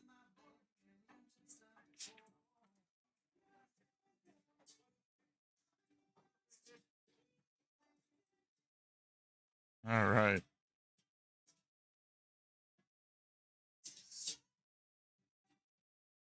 Got a nice shot on the 3 here. The 15 partially covering the pocket, though. Oh. Still looking like the best shot on the table, though. Oh, goes for a bank shot on it. Just about makes it. Oh, bumps the 15 right in front of the pocket.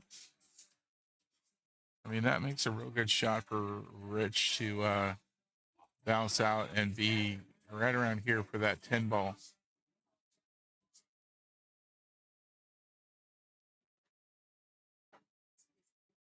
That didn't bounce at all, but still got a nice line for the 10. Leaving it right about where the 10 is gives him a good shot on the 11 ball up into the corner. A little bit of roll, not too bad. But this shot should bring the cue ball over here. That 14 looks like it'll go by the 2. Be a nice plan of attack. He then has to, from the 14, get down here. At 13 is where he's got to go.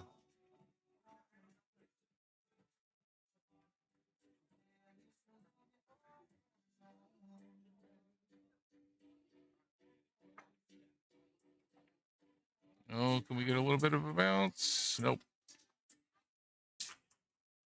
Not the best angle for trying to get 14 by the 2 there.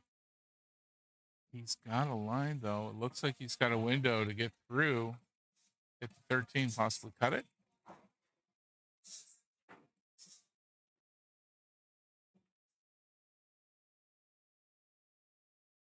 He's going to go for that 14.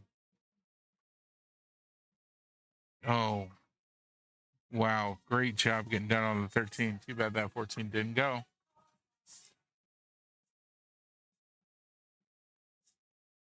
Rich is captain of the below average team, I believe. Doing his best to keep the team alive.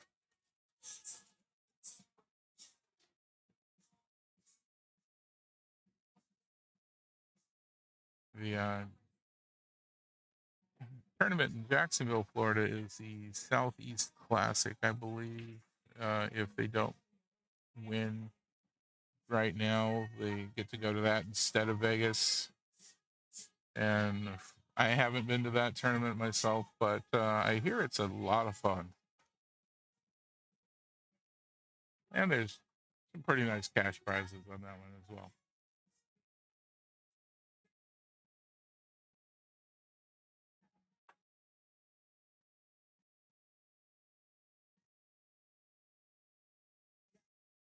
Well, back onto the short rail with a 13 ball.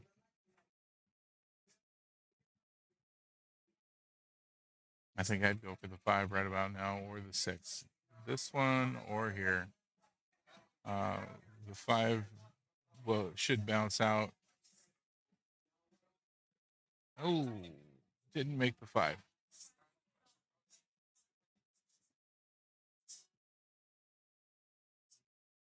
No.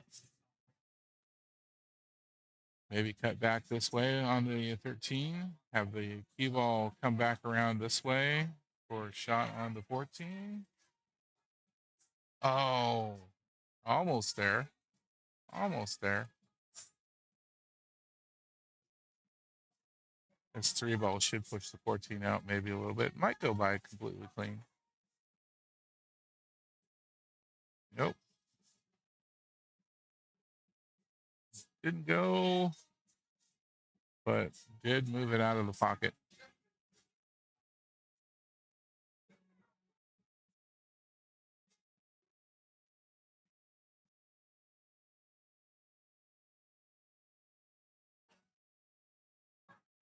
Yeah, Devin's got lots of options for defensive shot right now.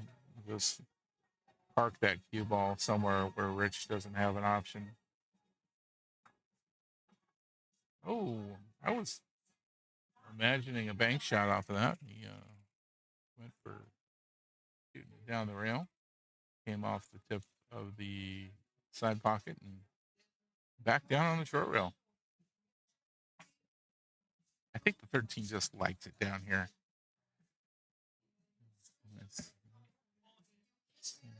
It's comfy.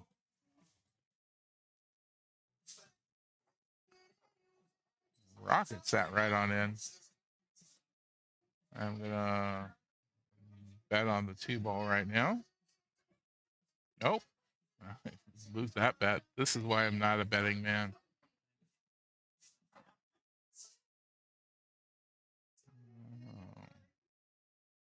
Not where he wanted to be. 8 balls in the way.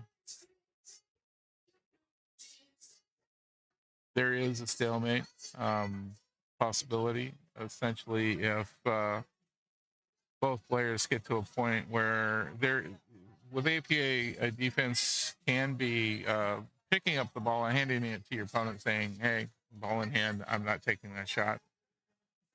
If both players do that several times in a row to each other,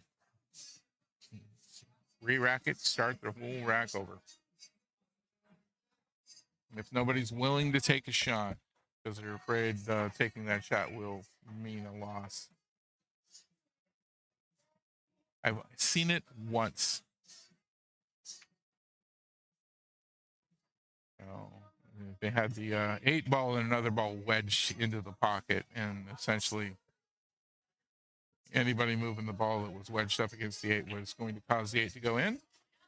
And there was no way to cleanly hit the 8 by the person who was on it. So neither player was willing to take the shot. Driving them both in would be a loss.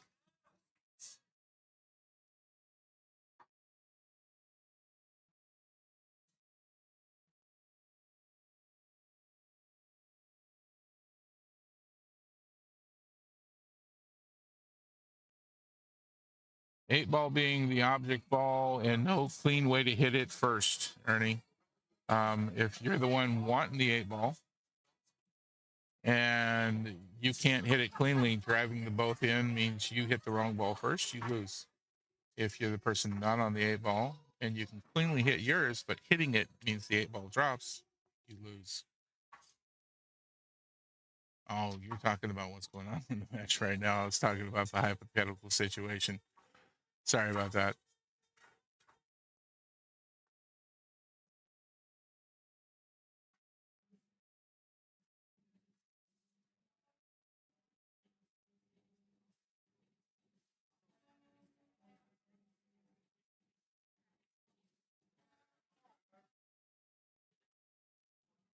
Oh, well, I definitely think Rich is going to try and get that 3 out of his way, whether it's driving both in. Defense is pretty rare in the APA, especially on the lower level players. Defense wins game.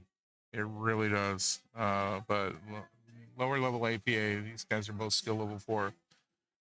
Here's where you start to see some defense, right? Skill level 4 is about where you start to see some defensive moves. If they've got a good coach, then you'll definitely start seeing defense out of a skill level 4. But at that point that they really start getting to defense, they're no longer a skill level 4. They're probably going to go up to a 5.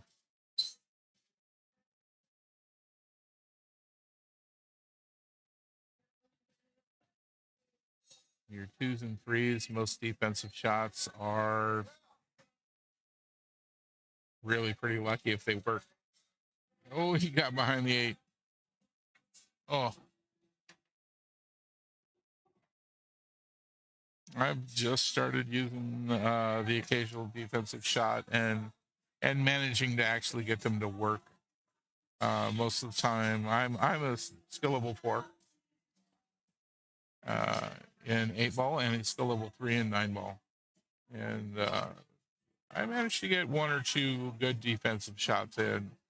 But a lot of the time I'll try for a defense and just not be able to pull it off. And that's going to be ball in hand for Richard. Rich finally getting a nice shot. Get this 14 in, put him right on the 8. And he's just got to mark up his pocket.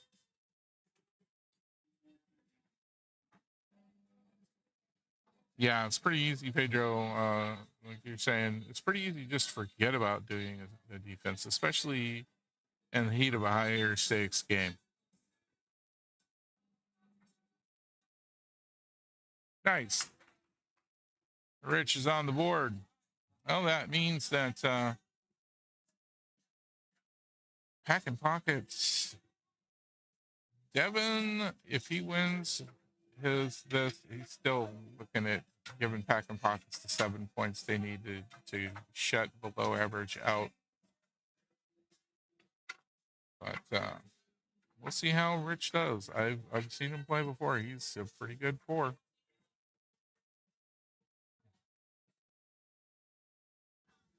During this tournament, there is almost no ability to practice whatsoever. So these guys have been here since like 8:30 in the morning. It's been a lot of sitting around waiting to shoot. A lot of anticipation. It's not easy to sit around waiting to play for hours on end.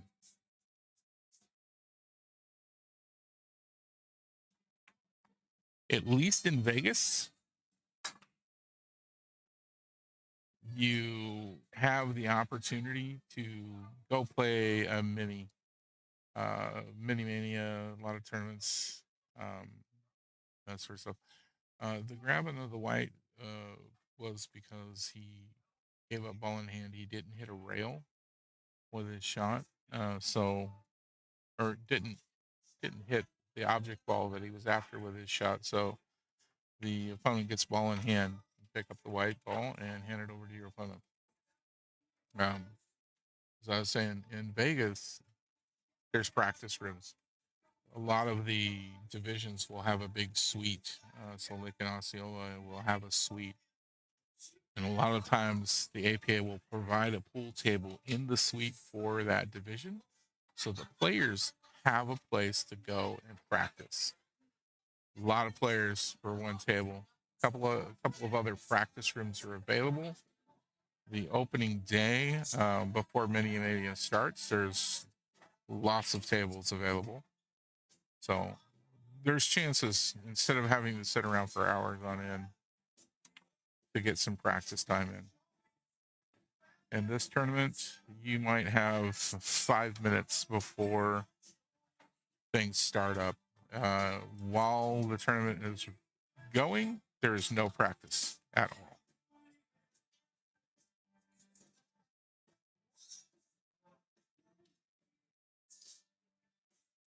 There, that was good.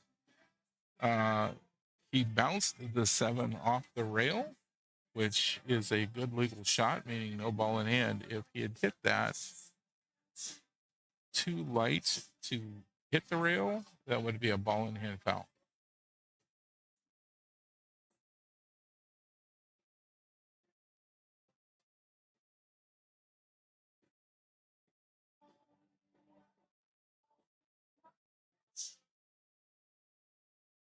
Yeah, really good save on that one. Did not give Rich anything to really work with.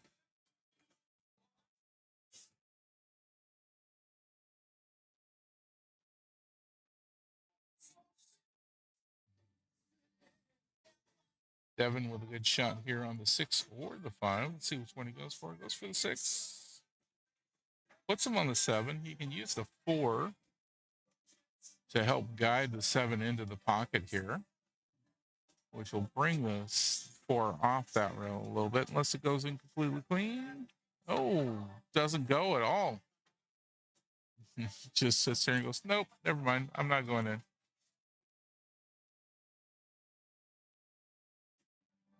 Rich with a lot of work on this one.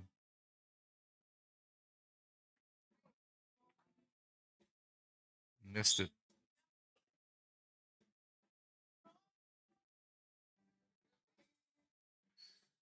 Building up an awful lot of stripes in the way of getting the 8 ball somewhere good. How to get on that 8. I like leaving at least 1 ball here in this pocket, because if you're in the right spot on the table, you should be able to hit here, come back around, hopefully get up and here for a shot on the 8 this direction. Otherwise, Rich has got to get a bunch of stuff out of the way.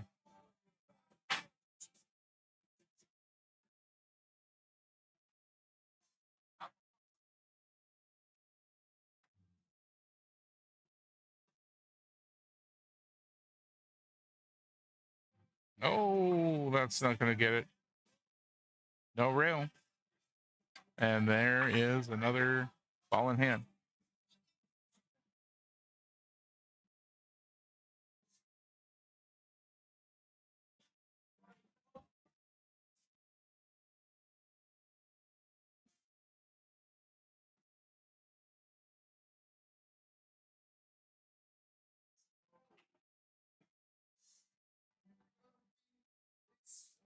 I like the one right now. I know it's just right in the pocket, but the 5 also a good one.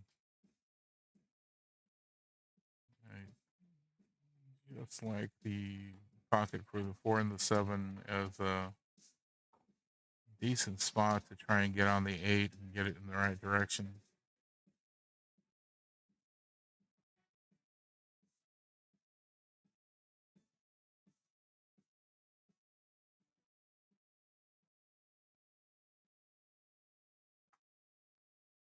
I'll bring the 4 a little bit off. I'd take the 1 right now. Again, I'm just looking at how to get up there for that 8 ball. And if he takes the 4, because he got a good angle to get onto the 8 from the 1. Now, if these guys were 7s or something like that, I would say no problem whatsoever. 1 ball as your final ball to get on the 8, because they're gonna do something like 3, 4. This is the 1 ball right here. 9 balls over here in this cluster.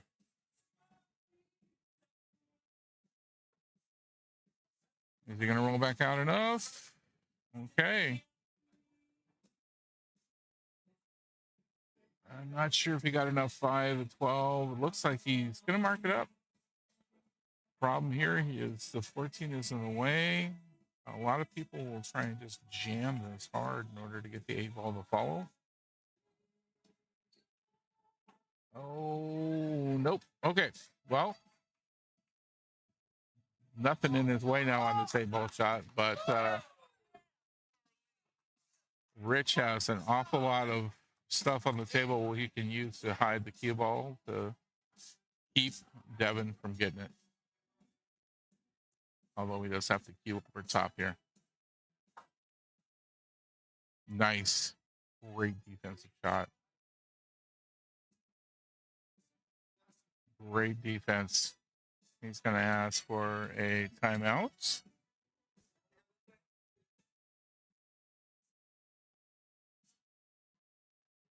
This is going to be a hard one. He obviously needs to hit the 8 in order to keep from giving ball in hand to Rich. Rich has got balls he can chip away at here with that and still have a great spot to leave the cue ball. Juan is a 7.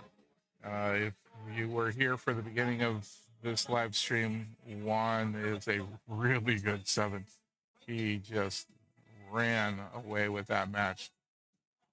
But he's going to try and get him to come off of here, hit this rail, and glance that 8 ball in.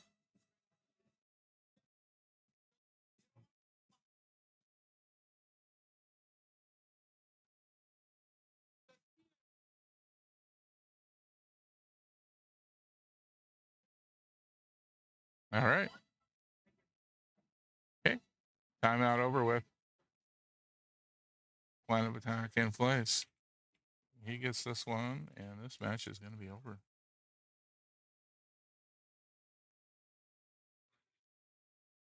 Oh, nope. Ball in hand. That was not going to be an easy shot. I liked Juan's plan. Really did. And I'm sure Juan could have pulled it off. Watching him shoot earlier, I'm pretty sure he could have pulled that off. But I would have trusted him to give me the instructions. I wouldn't have. I'm not sure I would have trusted myself to pull it off.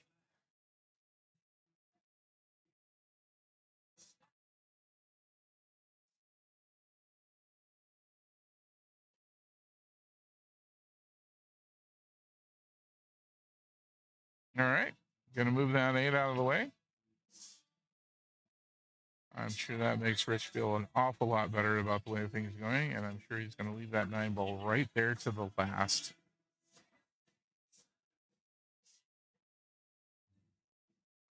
This run looks like 13, 12, 11 to me.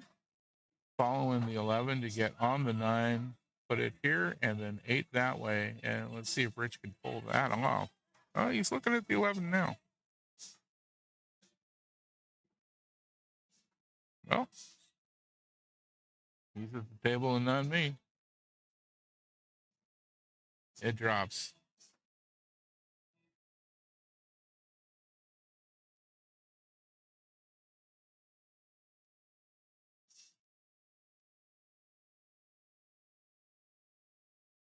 Defense, good time for it. And Mr. John Blaney coming up to keep an eye on this shot. Devin has to try and hit that 8 ball without hitting the 9. Looks like he's going to try and go rail first over here. Nope.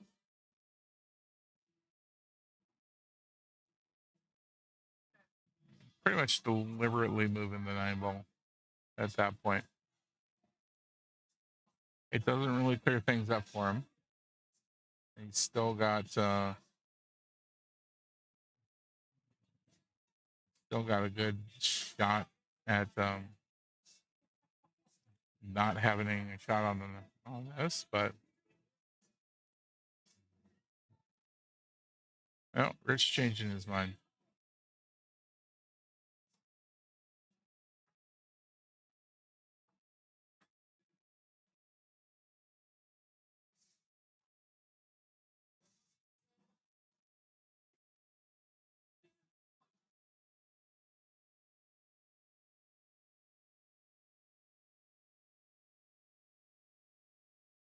Angling for the corner pocket, hedging his bets with not giving Devin a really good shot to put the 8 anywhere.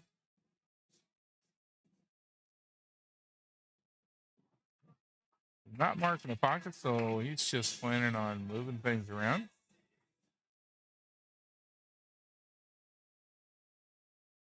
Oh, he went a little farther off the rail. I think he wanted to leave that right here. With the cue ball where it is, that would block the 9 ball shot that Rich is lined up on now. He gets it. Awful close to that 12 ball.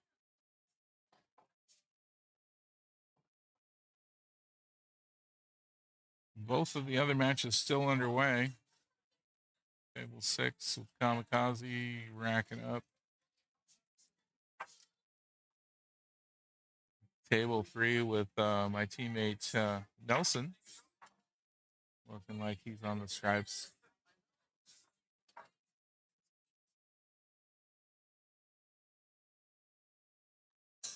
Nelson up against Jesus. It was also a really good shot.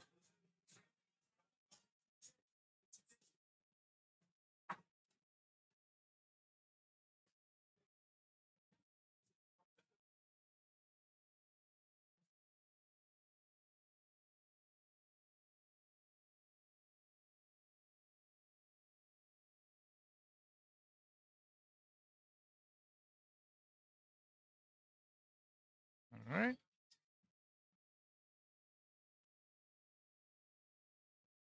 Left the hourglass on the rail. That should come off before taking a shot, but okay. That's a cuttable shot.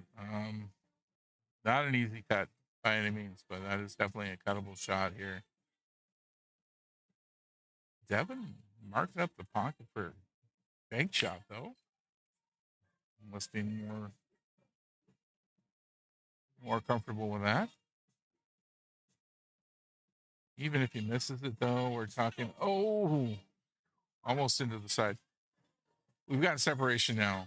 This is going to make it a lot harder for Rich to get a good defense on this. He's got to get the 12 ball in and onto the 8, or he's got to get the cue ball behind the 12.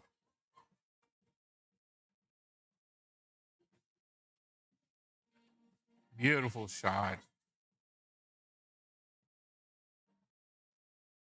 I like it. That's a great angle.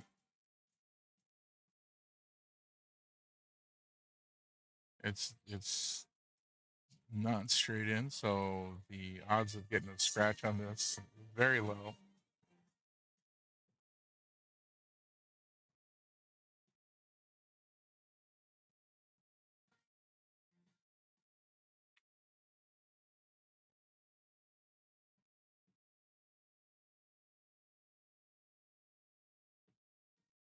There it is. All right. Hill now. So that means Rich has a chance to win this one, which would give a 3-6 score if he wins this matchup. And we would go on to another match between these two teams. Oh, both players really wanting this one.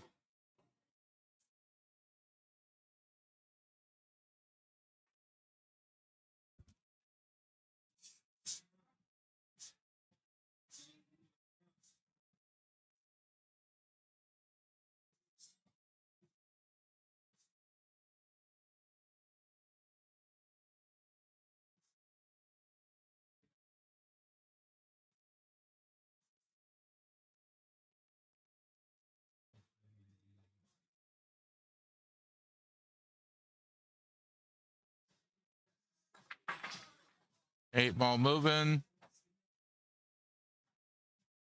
Not into the pocket, though. That cue ball is trapped by that 4 and the 2.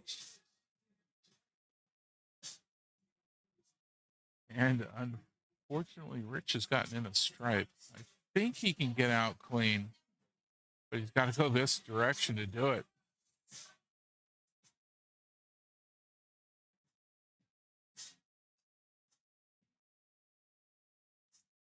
All right, good legal hit. Just about getting that 14 into the corner.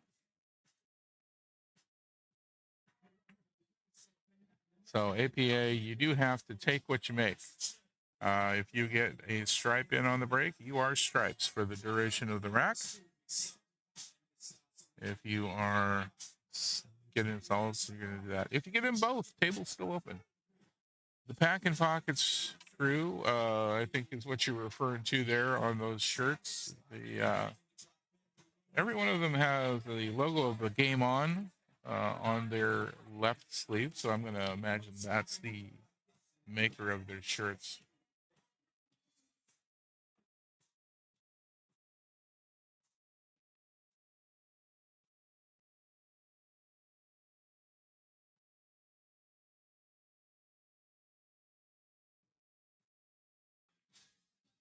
Oh, nice shot! It finally dropped. Took a second and delay, hanging on there. But 9 ball drop.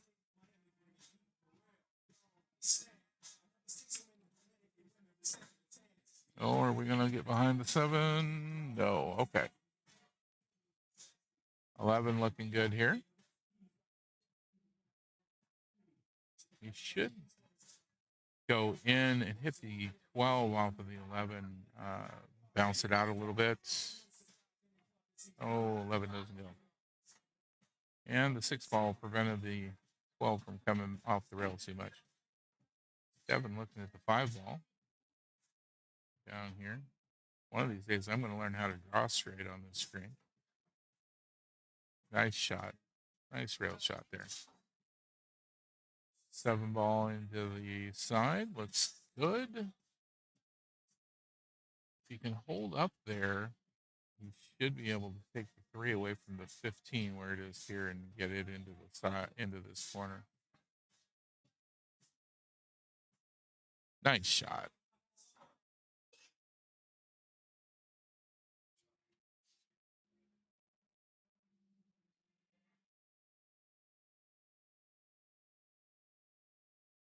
It drops. Good job.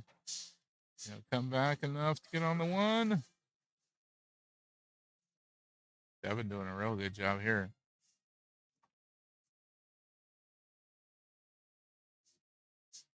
Nicely done. Starting to get tougher.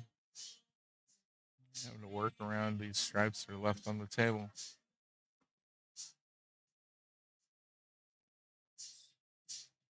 That is a really narrow window to try and get through.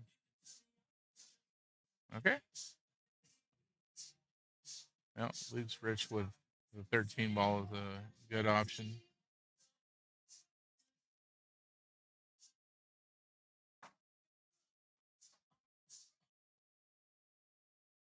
There he goes.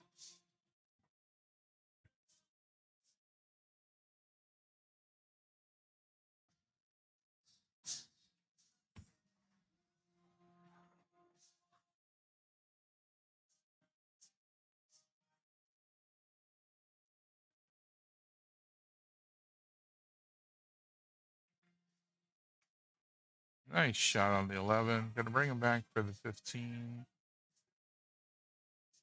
Gotta wonder how he's gonna get on that 12. If he gets the 15 in here, the cue ball's probably gonna bounce back up this way, giving him a good angle for the 12 ball. But can he get that 12 ball to go into the pocket from there? Defensive shot.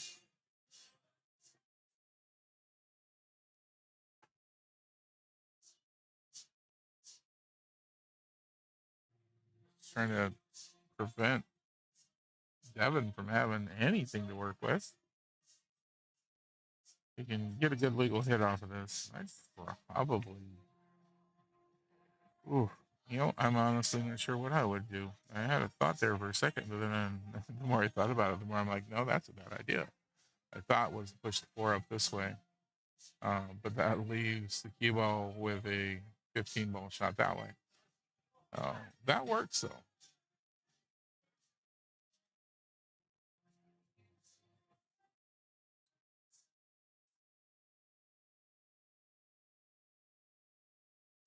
Oh my.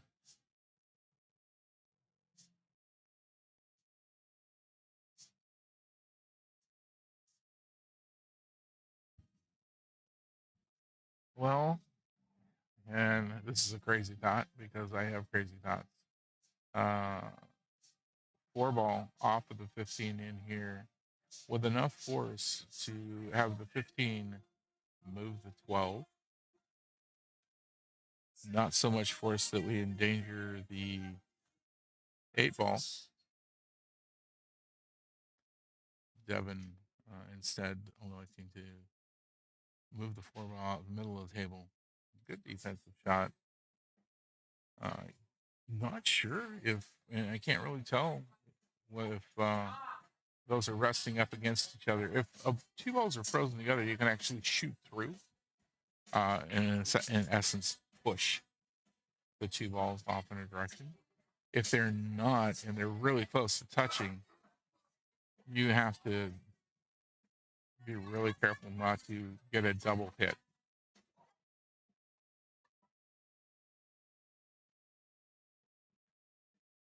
Wow. Great job avoiding the bad hit. Not easy.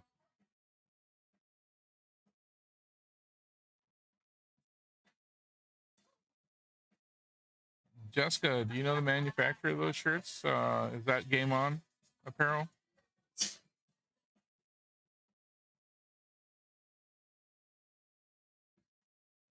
Pretty sure it is with the logo that they have on the sleeve.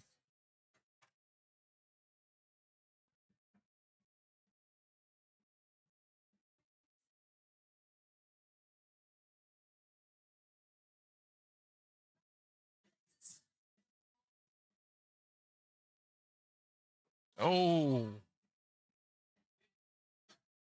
oh, that hurts. Ball in hand right now. Ooh. Ooh, that's going to get the adrenaline pumping. Rich is probably real worried right now about Devin running this out. I know Game On Apparel is one of the companies that makes custom sports jerseys. I've actually started going through a couple of different companies. I've got BTX Sports in Miami, Florida. You do have to go with one of their off-the-rack patterns, and you can attach their logo to it and make additional customizations with name, etc. And then I actually just started a fourth wall shop for print-on-demand stuff for the channel here. So link to that is on the channel. If you go to the channel page, there's a link to my fourth wall shop. So if you're at all interested in supporting the channel and wearing one of my jerseys, you can get one. Defensive shot. I was looking at that as a possible bank shot into the side, but Devin decided to go defense with it. Rich can definitely get this 15 go down here. The problem is he's going to wind up on the wrong side of the 12 and have to shoot it towards the 8 ball if he does so. Oh, another scratch. Oh, wow. Oh. Well, ball in hand with the 8 ball. And right there is where we're looking.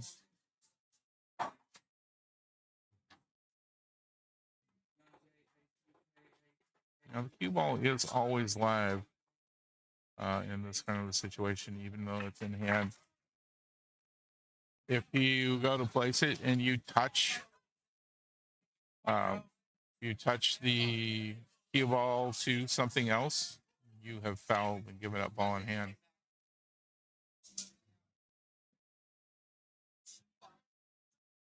So that is 7-2.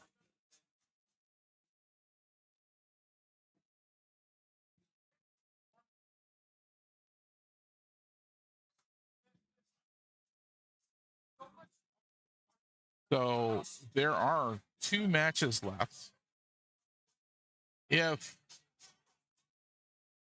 below average can get 3 points in each of those, that would give them 8. So they still do have a chance, right? But they would have to 3-0 the match points for both of these following matches, meaning that if Packin Pockets wins a single rack, game over. And below average cannot beat them. The most they could do at that point is tie. They've already lost 3 of the 5 matches. That would be the tiebreaker. So we're going to play at least one rack here. And if that one rack ends up with Packin Pockets winning it, that will be the end of things.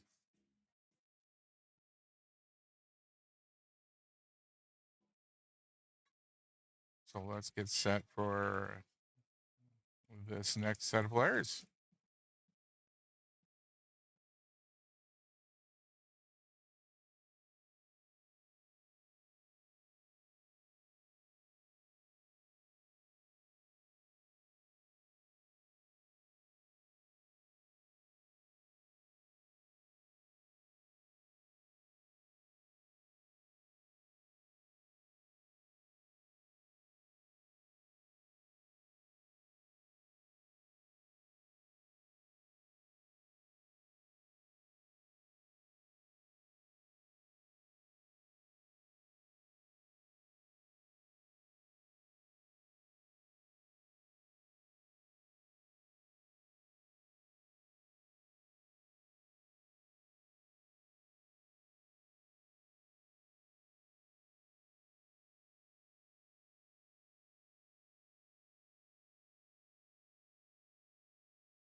All right.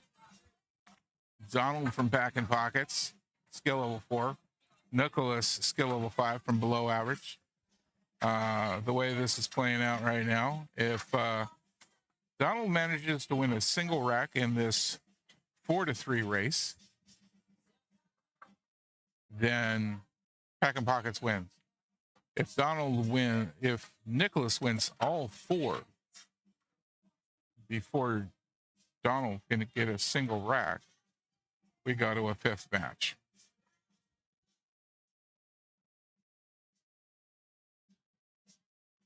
Got another. So our being a snooker player, finding it weird the way pool players skew. Yeah, it's a different stance even when you look at it. It's a different. It just seems like the stance is completely different. Are you also in the UK, or where are you joining us from? And I'm going to pronounce that Shagar, and probably have butchered it. So I apologize.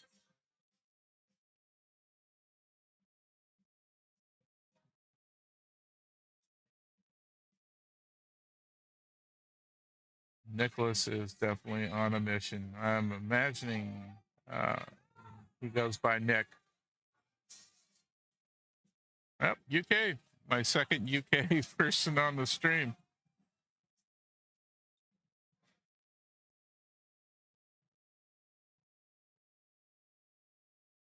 Donald goes by Guy. All right. We're going to change that to Guy. In these types of tournaments, a lot of times the players will have their nickname in the app that we use.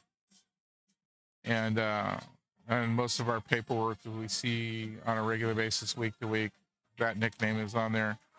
I go by Jim on mine.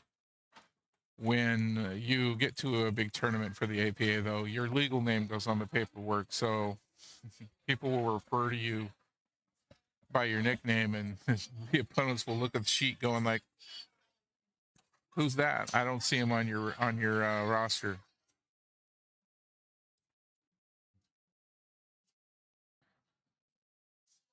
I actually had to play against Guy earlier in this weekend, and we are both skill level 4s in 8-ball. I managed to get a victory on him, but his team is the one that is here in the finals, and my team didn't make it here. So good player. He made it rough on me. I had to really work to beat him. So he is not to be underestimated.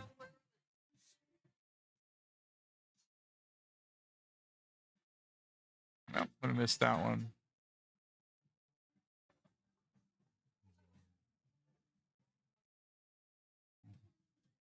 Guy instinctively heading for his team's table.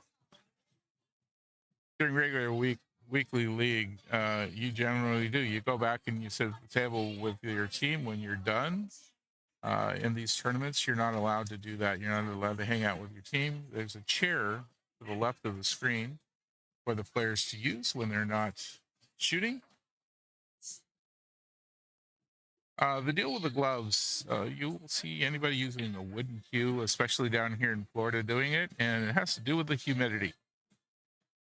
Things get really sticky. Carbon fiber doesn't sweat quite as much, doesn't have that problem, so a lot of the folks who are using a carbon fiber shaft will not use the glove. But if you're using wood and you don't want that to stick to your hand as you're trying to cue, you will probably be using a glove. Well, guy's scratching on that one.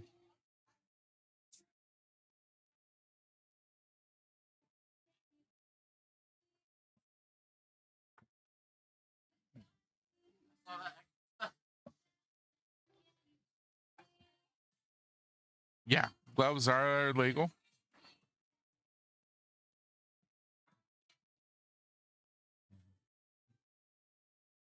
We are in Central Florida here for you, and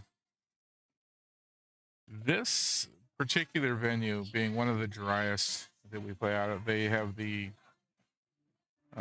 air conditioning in here works pretty well to keep the humidity down. The bar I normally play out of, Mad Hippo, has a big roll-up door that is always open. And Florida, summer, humidity through the roof, and hot. So kind of like being in a sauna while you're trying to play pool. A very humid sauna.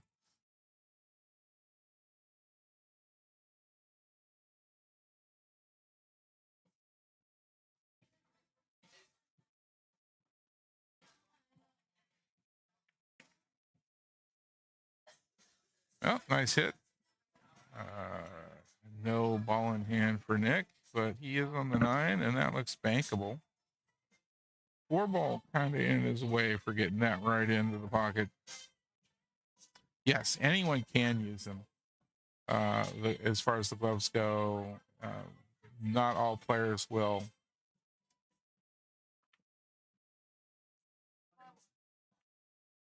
But in the hot, humid Florida summer, using a wood shaft, it really does help. And the majority of the bars won't allow you to use the kind of chalk that when I was growing up in the 80s, we would use for our hands instead of a glove. Because they don't want the tables getting dirtied up from that.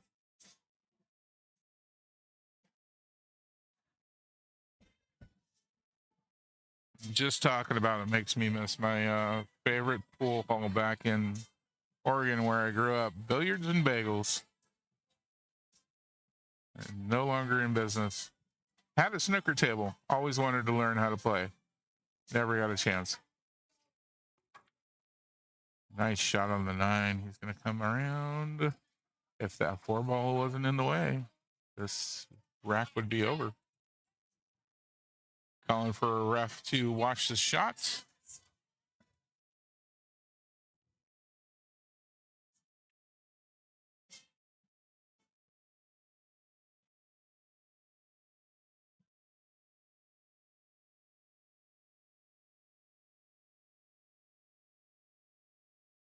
All right, gonna get a timeout. Somebody come up and talk Nick through this shot. He's looking for somebody. Timer doesn't start on the timeout until the coach gets the table.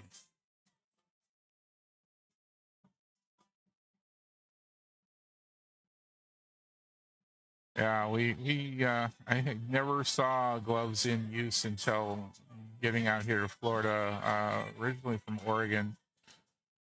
Amazingly, it's nearly as humid in Oregon as it is in Florida, but huge difference in temperature. In the winter, it's humid, but we're all indoors and the heat's on. So the humidity indoors, not a factor. In the summer, it's not humid in Oregon. So again, humidity not a factor. You just don't see a lot of people using gloves. Florida, summer is the wet season. So humid and hot. Okay. Defensive maneuver there was to just go ahead and pick up the ball and hand it to the opponent. Music stopped and it got real quiet in here all of a sudden. Okay, music coming back on. I'd leave that 4 ball alone if I was taking the shot.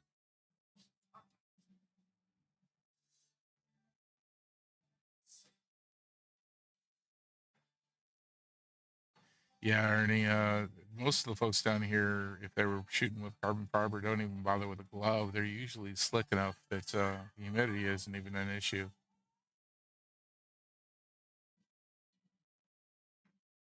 They both have their, I mean, they're different disciplines. Sugar, the pool and snooker, I wouldn't even begin to think I could do well in snooker.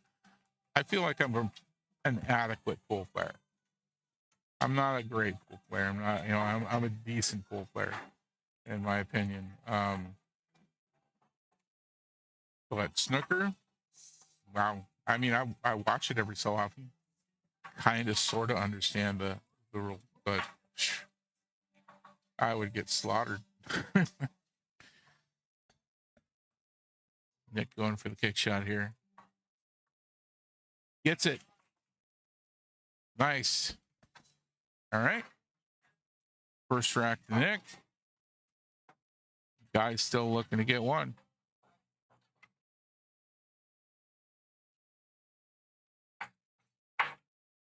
They used to dress like that for playing pool too, Ernie. I can remember. I'm a child of the '80s when pool was on ESPN, and pool players dressed up, vests, ties, the whole bit.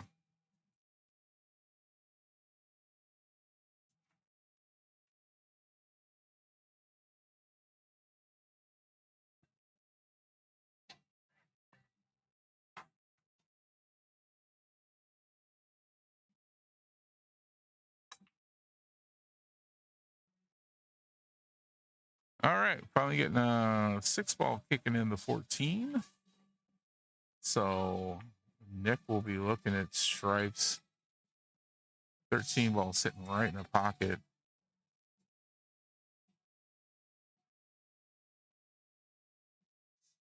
Not sure Nick's got a really great shot on anything else. Yeah, Pedro. You'll see an awful lot of sandals in the pool hall around here. Flip flops, slides, whatever you want to call them. The fun part is watching the guys who will wear those and socks.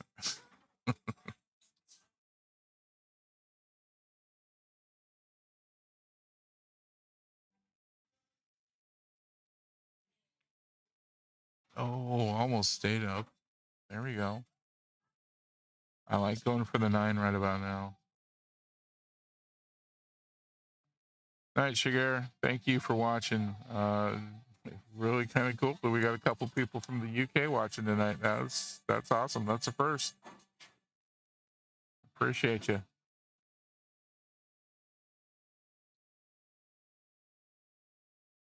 Well, Nick went for the 11, got right over on the 9 just perfectly.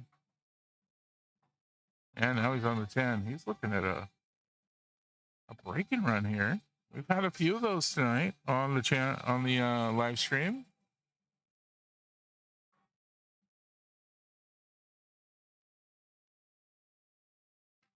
Oh, okay. That definitely will go up here.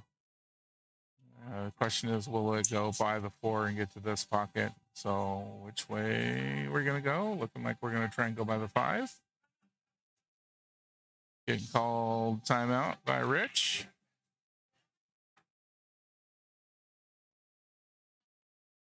Timer on.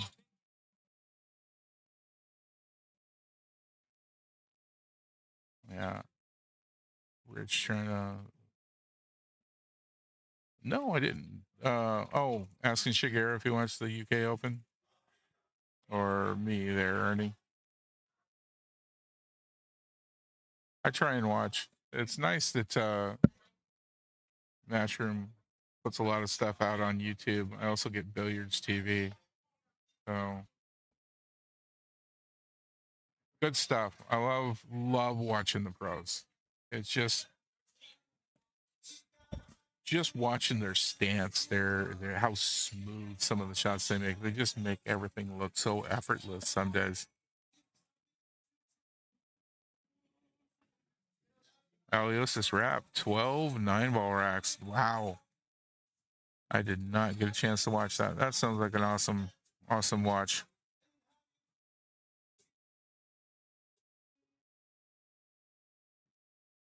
Nice. My wife and I want to go back to the UK sometime. We did our honeymoon there 10 years ago.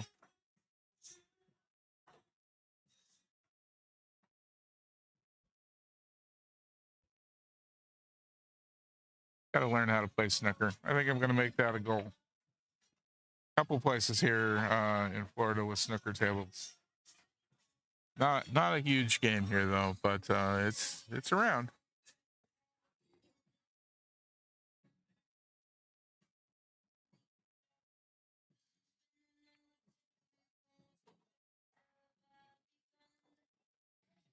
Guy making a good work of these solids here. He's got to keep this up and not miss, and or if he does miss, make sure no shot available for Nick. Like that. He missed, but hey. Nick's going to go ahead and try and kick for it.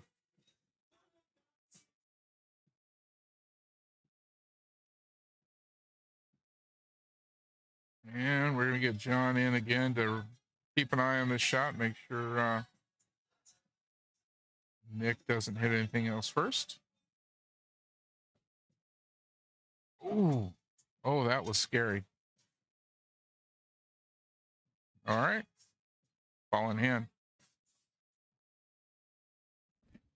Guy gets another shot at this.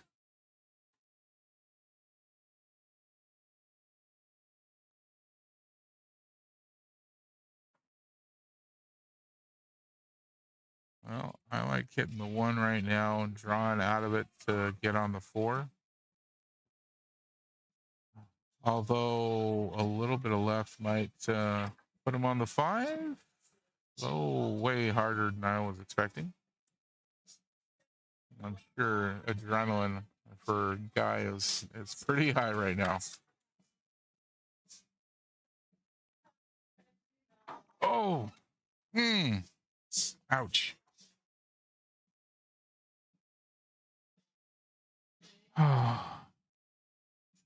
Okay.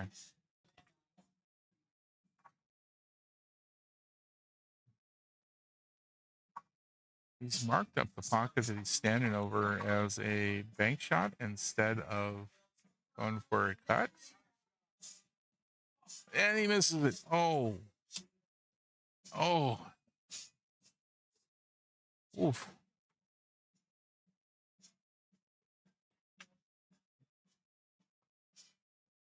Guy is definitely amped up here.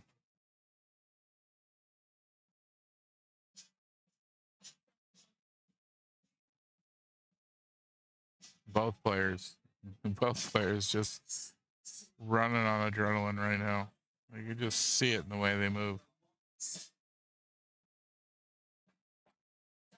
There it is. Oh, whoa. Woo. All right. Another one for Nick. 2-0. 2 to go for Nick.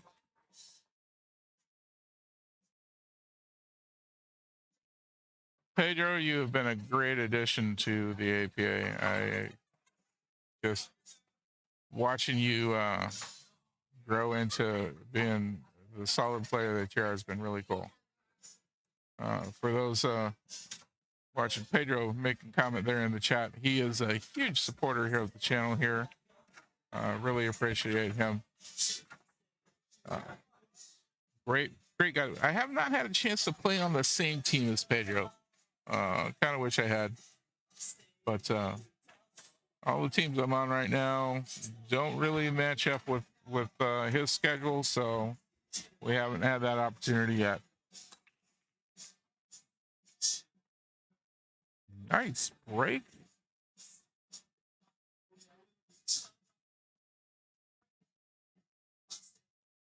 One of each, so table's still open. This is going to be a little bit of trouble unless Nick decides to break it up now. Oh, the Monday team. I'm tapped out at 3 nights a week at playing pool. My my wife would kill me if I joined another team right now. Yeah, she probably wouldn't kill me. She wouldn't be happy with me, that's for sure.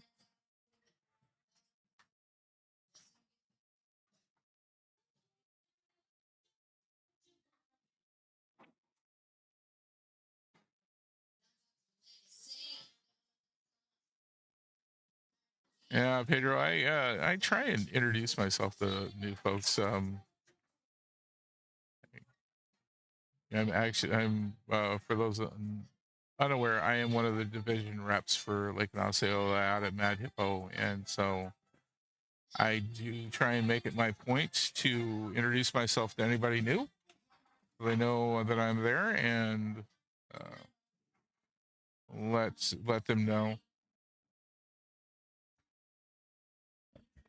that I'm there for questions. So I try and make it a point to do my best to make new players feel welcome. I think it's important that players feel like that pool league's going to be a good experience.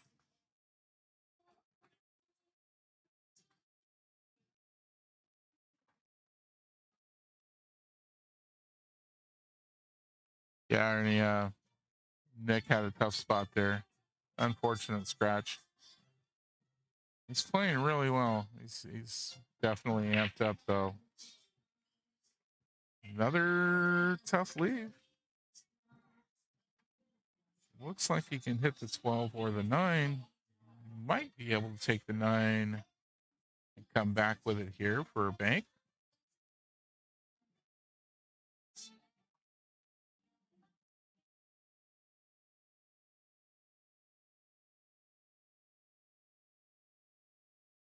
Fairly decent job of a defense, but 2 ball is there for a guy. Oh no. Ooh, it stopped. Okay. Oh wow. That rearranged the whole shooting match. Well, this 11 is getting tougher and tougher for Nick. Although, guy's going to have to clear those out of there if he wants to win this rack. And right now, he's on both of them.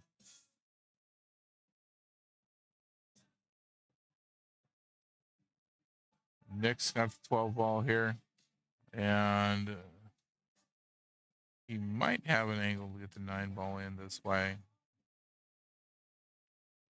Kind of hard to tell from the camera. Nope, goes for defense. Nice job. Looks like guy can see the edge of the 3 around the 11. Oh, there we go. Kicks the 6 out.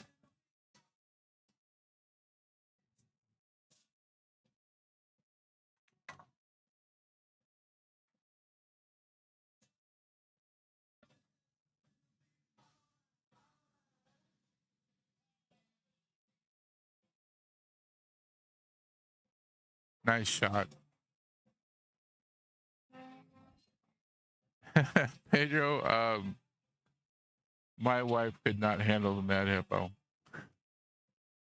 It's way too loud there for her, for sure. She's not a big fan of loud spaces. So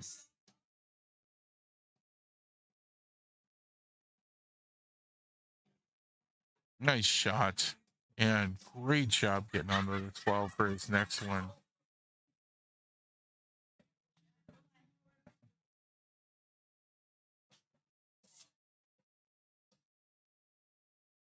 There it is. He's going to need one more after this. He's in a race to 4 as a skill level 5. Guy still looking to get just one rack to finish this up.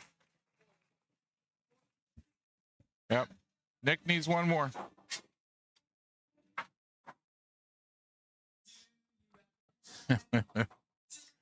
Eduardo, you know, you might be able to get your wife to go. Pedro might be able to get his wife. We would have to find a pool hall that has absolutely no smoking, no vaping, no large crowds. I might be able to get her to come to something like that. Mad Hippo is definitely not that. We Thursday's karaoke night. Come on, guys. Loud as could be in there. Don't get me wrong. I love Mad Hippo. I'm fine with a big loud place. But yeah, my wife's not going to do it. All right, nice break. Oh, cue ball going in. Guy's going to get ball in hand up in the kitchen.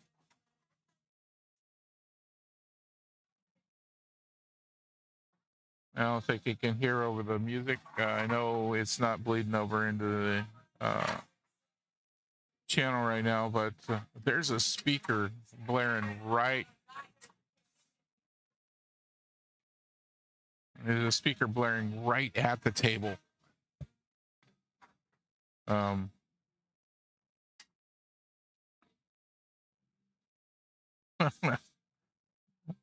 If they put up pool tables in Hobby Lobby, where are they going to put all the cheap craft stuff?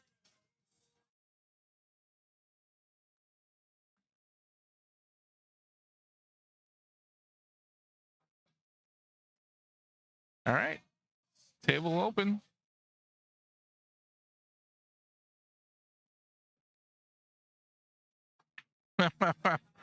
There's the decision from my wife right there, folks. If the channel starts making enough money to cover my pool costs, I can join another team. So, that being said, there's behind the line on the break. And if you scratch on the break, you have to take it from behind the line, which is what Guy did. I know that he wasn't able to get something in, but he did finally take that behind the line to get his ball in hand. Thanks for letting everybody know what they got to do in order to get me onto another pool team, baby.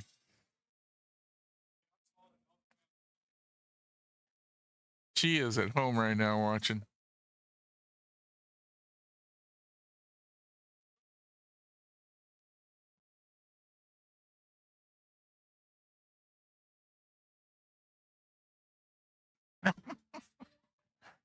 Eduardo, she's looking for my side hustle here of a YouTube channel to make enough to pay for my playing pool. So considering I'm on 4 teams, that's gonna need to be making a little bit of money. Right now, I'm just hoping to offset it just a little.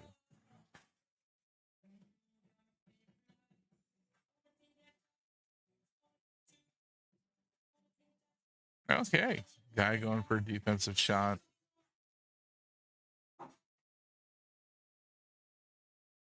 Denies Nick the easy 13 down the rail. He might be able to cut the 11 in. I would worry about colliding with the 8 ball here if he did that. Could go for 11 this way and hope to get the 9. Let's see what he goes with. Can he get by? Oh, nice. Almost had that 9 pass or 12 past the 9. Got the cue ball in the cluster now, though.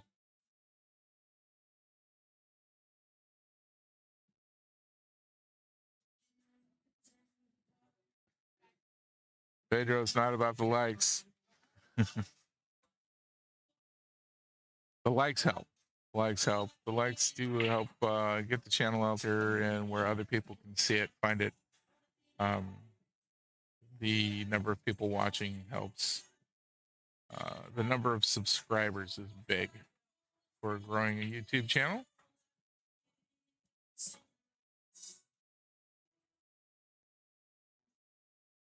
Right now, this is still just a really enjoyable hobby, though, for me. I really do have a lot of fun with this.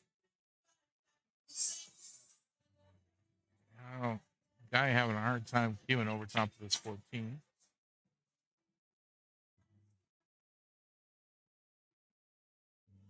APA is not an all ball fouls rule set. If you accidentally move a ball and it interferes with a cue ball or an object ball stricken by the cue ball in any way, that's a ball and hand foul. But if you accidentally move a ball and it doesn't interfere with the cue ball or anything, your opponent just has to put it back where he thinks it was.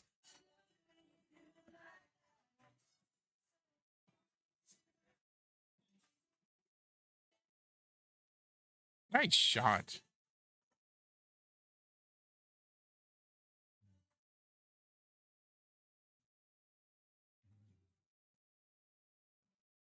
All right.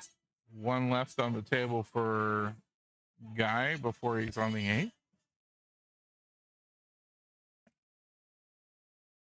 Nick with a lot of work ahead of him.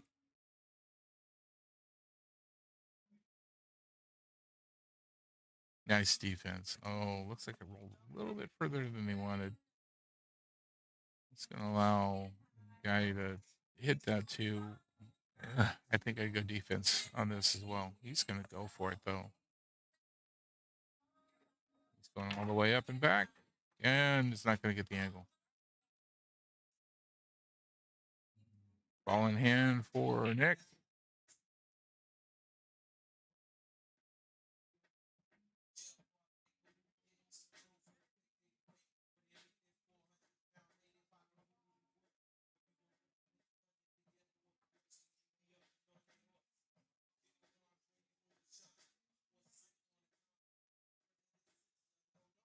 All right. There we go. 15 in the side. Clears the 8 ball. And now Nick has to make sure that he doesn't give Guy a chance at that 8 ball before he runs this out.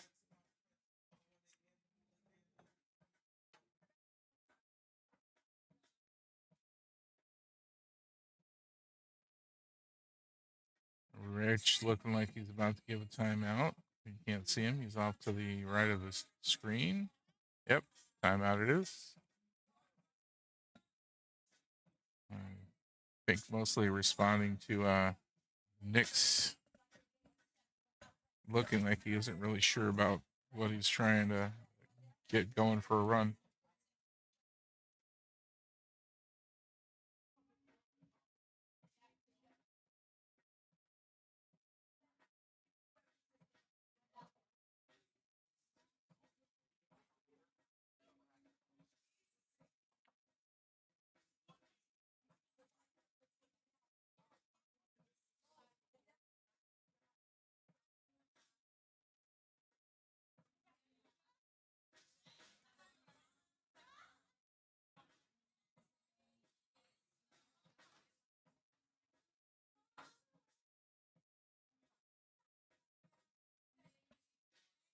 Okay, defense it is. Nice job.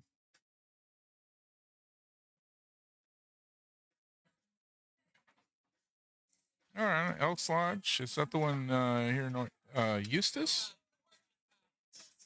Nice hit. Great job. That was a hard kick shot. Just about had that in. If he would have gotten that in right on the 8 for the side. If nothing makes Nick nervous, that would for sure.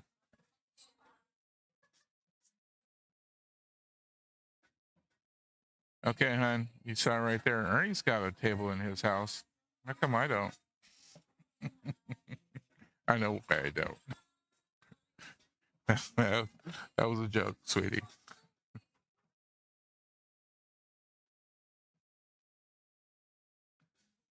I would love to have a table at home, though.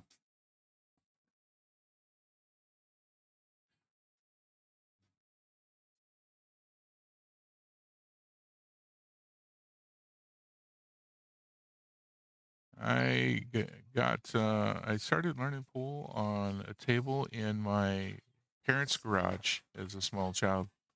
As soon as I was tall enough to look over the rail, Wasn't a great table. Oh, did the 14 come off too far? Yes, I know, hon, because I have a car.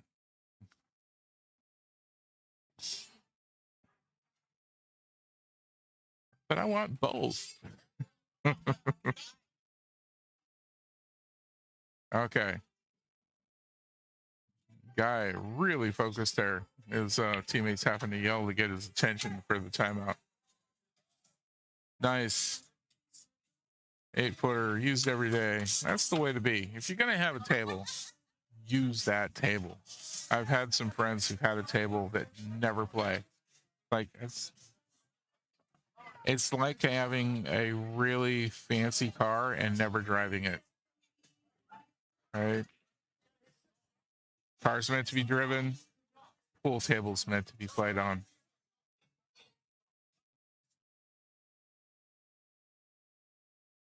I'm going to take you up on that, Pedro. Now that I know where you live, especially, you are real close to my house.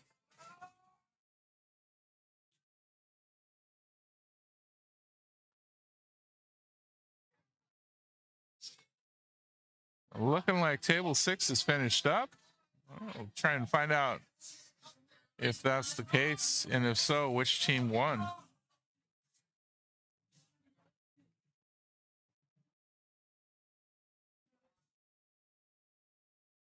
right, guy scratching on that one.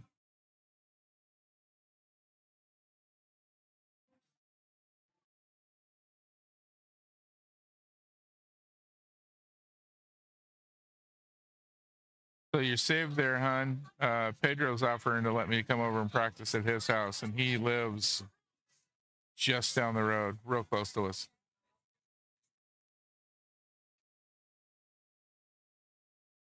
Pedro, you are now my wife's favorite person.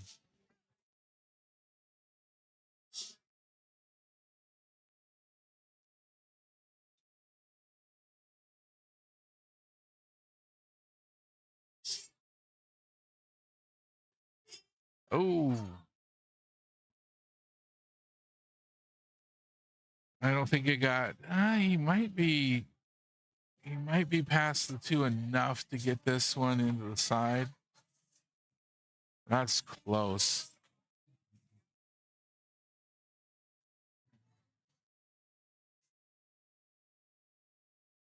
Nope.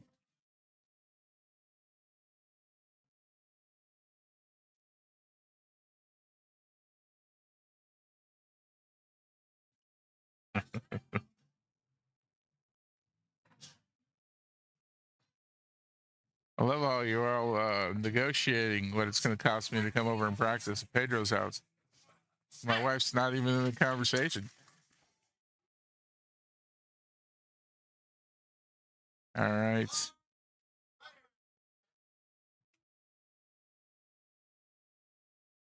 A lot of celebrating going on over there at table 6. All right. Nick on to the 14 now. That should go in, no problem. Bounce out. If he gets this far back up table, easy shot in here. If he stays close down here, shoot her that way.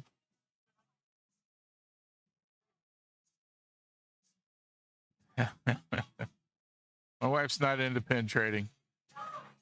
She loves Disney though. She'll go to Disney just to go to Disney.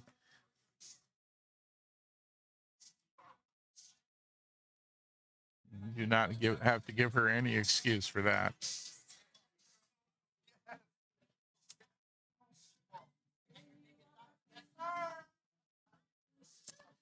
All right. That is on Q2, having won over on table 6.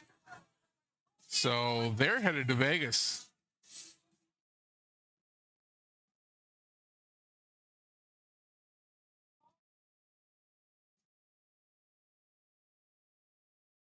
Oh, wow. Oh. Cannot believe that stopped right there. Yeah, the scratch was definitely a possibility. On Q2 was playing against Kamikaze. So Kamikaze is out.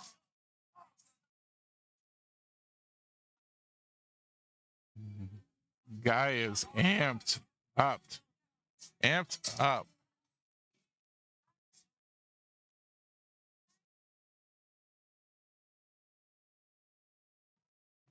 He needs to not overhit this. Oh! Oh, wow.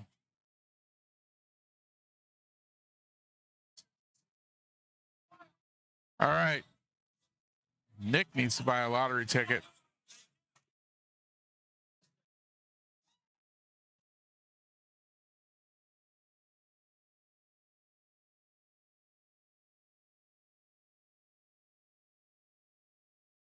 One more it is.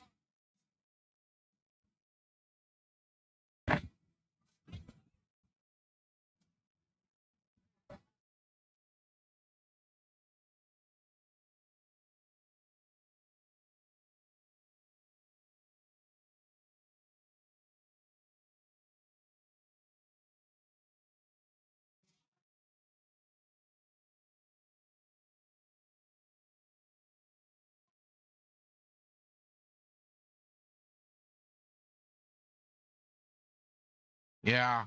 What a way to lose that rack.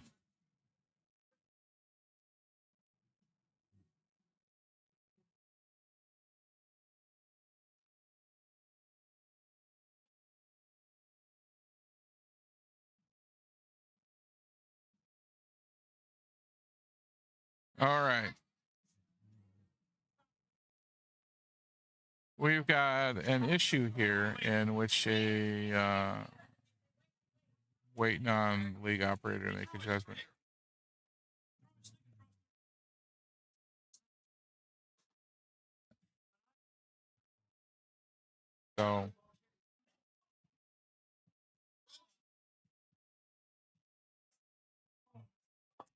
So the issue being that Guy in frustration threw his stick.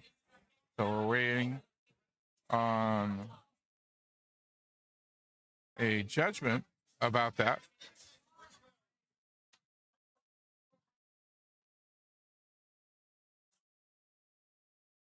So we'll be right back.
Okay, it is looking like they're going to allow play to continue. We're going to verify that here real quick. If so, we're going to have Jen McNish from Below Average going up against Christine from Packin Pockets. And I'm going to go ahead and get set for that.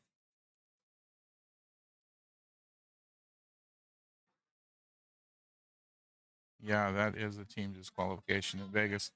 And World Qualifiers is run as a preparation for Vegas.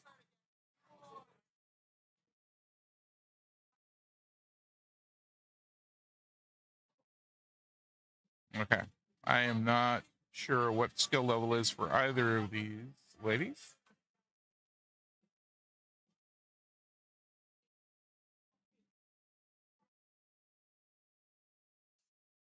We'll see if I can find out.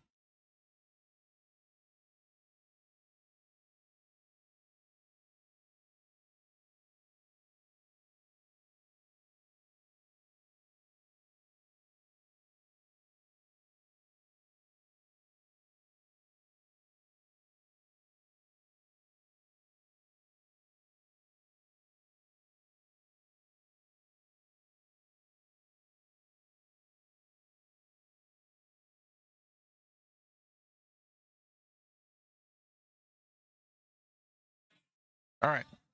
Skill level 3 versus skill level 3, race to 2. But Packin Pockets needs 1 rack. So if Jen wins this, then it's over. All Jen needs is 1 rack.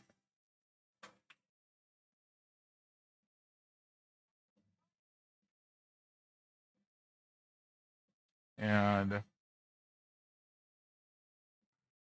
2. Oh, yeah. Jen needs 1 rack.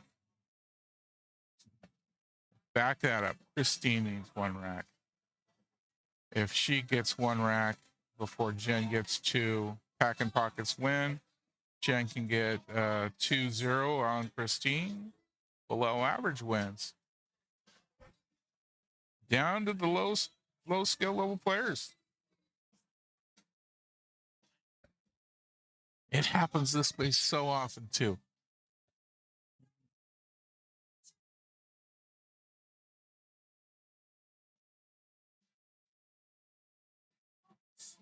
Well, if Packin Pockets makes it through to Vegas, let's hope Guy doesn't have an issue like that again. That will disqualify the entire team there.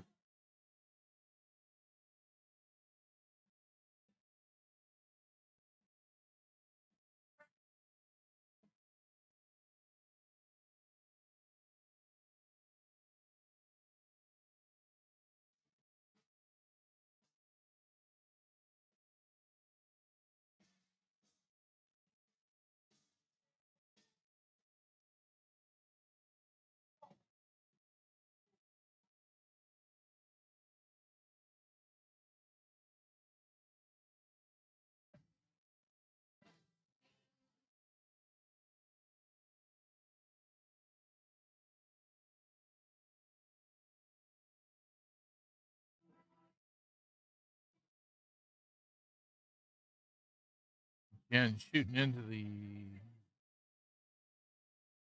tire buster there, breaking things up, not getting anything in the pocket.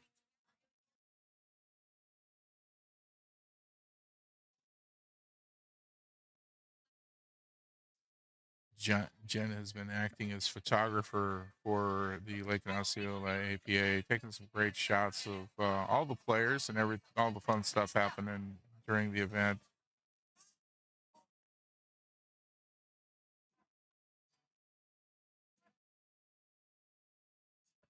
Well, Christine missing the 2 ball there just slightly.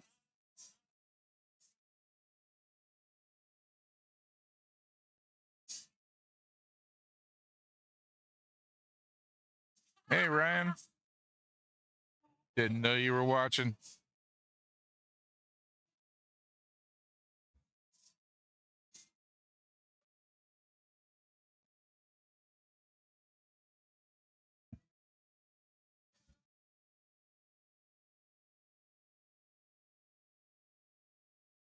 Nice shot into the side for Jen. The good line to go ahead and get that 10 or the 12 in now.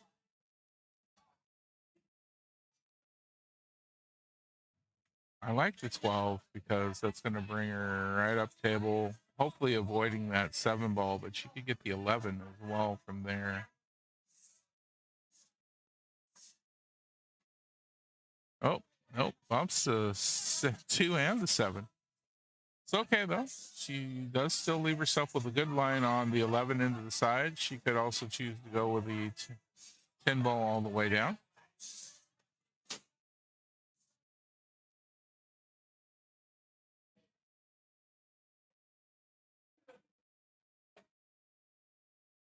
Oh, there we go. Nice shot on the 11.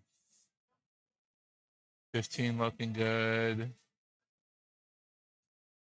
13 available. Kind of like the 13 is the last shot onto the 8 if she can manage it.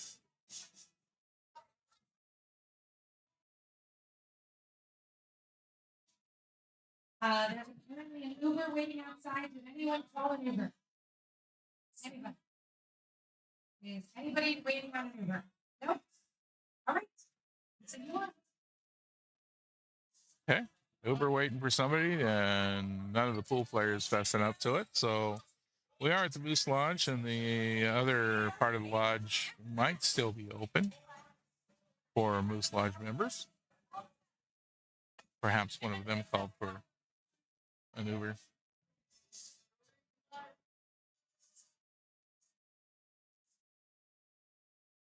Nice shot.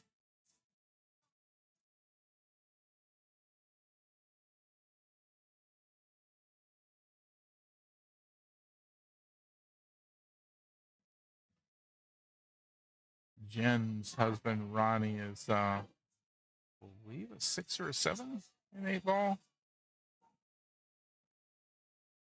Kind of surprised Ronnie isn't on this team with her.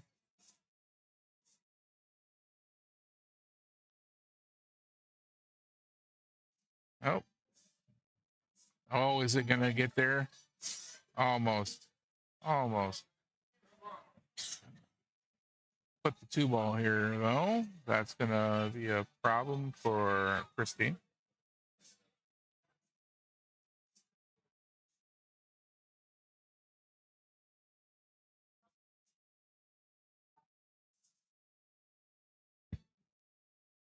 All right. Going for the 6 ball all the way down. Nice shot.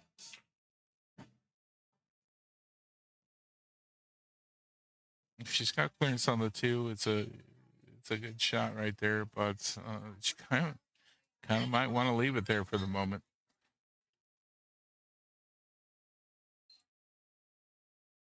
Thanks, Ryan. Yeah, it's really been a lot of fun to be able to put this together, and for all of those folks that are local who aren't here for this, great to have the folks that have friends here at the tournament be able to watch how things are going. Thanks, Suzanne.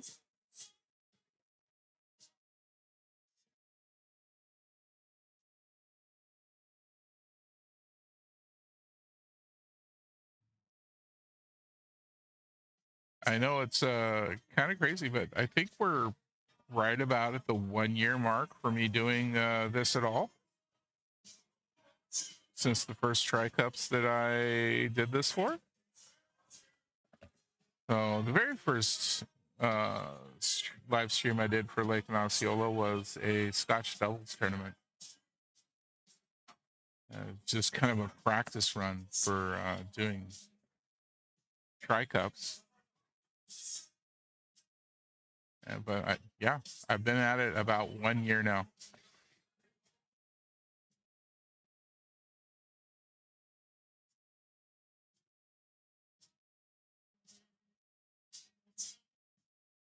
Now that's going to push the 10 in.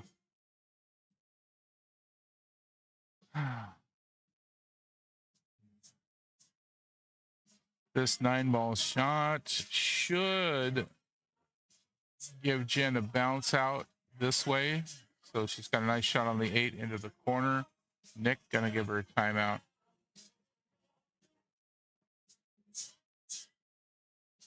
Thanks, William. Yeah, everybody's been super supportive. Getting a lot of great comments from all of the players that are here as well. I think the majority of the teams that are playing on the streaming table are watching it as well on their phones. The teammates. About a 30-second delay between what's happening live and what is actually on YouTube, so no real danger of them getting any good insights or being able to stop their player from something based on watching it on YouTube. But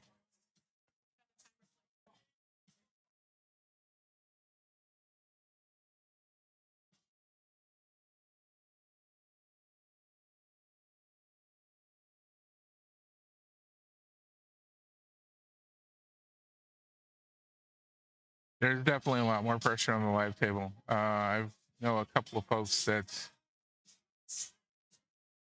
that did not go where she wanted on that 8.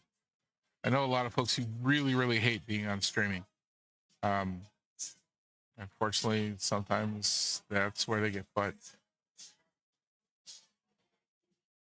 That list is all of the folks in the finals, all 6 teams playing at the same time on different tables. So one of those matches has finished up. The only one we're going to have here on the streaming table is the one we're watching right now. As soon as this finishes, we're done for the night. So Kamikaze and On Q2 is finished for the night. On Q2 winning their way to Vegas. Kamikaze going to be heading to Jacksonville as second place. Intense Defense playing against the Hurricane Hippos right now over on table 3.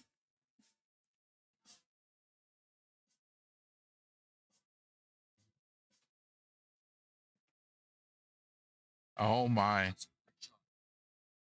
That is a great shot, but not the pocket she marked.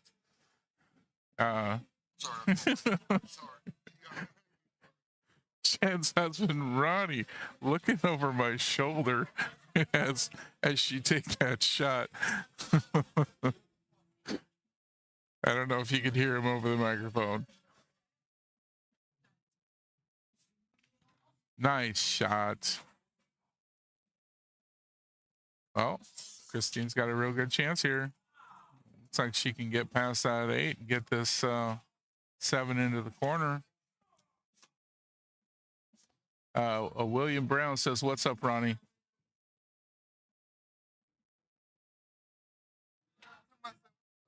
And Ronnie says, "What's up?" back. Okay. Christine marking up the pocket. She gets this in. Packin Pockets is the winner.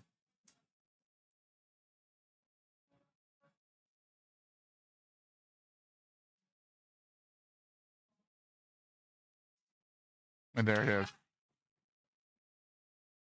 The 1 rack Packin Pockets needed to seal the deal. There is no way for below average to come back and win now. That's going to finish it up for us here on the streaming table tonight. Packin Pockets will be going to Vegas in August. The APA does have a channel. If you like watching this kind of content, you can check out the APA's channel. They will be streaming the finals from the World Pool Players Championship. But Packin Pockets will be there. And below average will be headed to the Southeast Classic in Jacksonville, Florida later this year as well. That'll be a wrap. Thank you all for watching. I'm going to really quickly put up a slideshow. This QR code is to my swag store that I've just gotten built in the last couple of weeks. You can buy one of my shirts there. There's some other merch there you could use to buy and support the store, support the stream. Thank you all. we will see you next time. 2 weeks from now, about 2 weeks from now, we'll be having the 9-ball world qualifiers for Lake and Osceola to see which of our 9-ball teams will be headed for Vegas.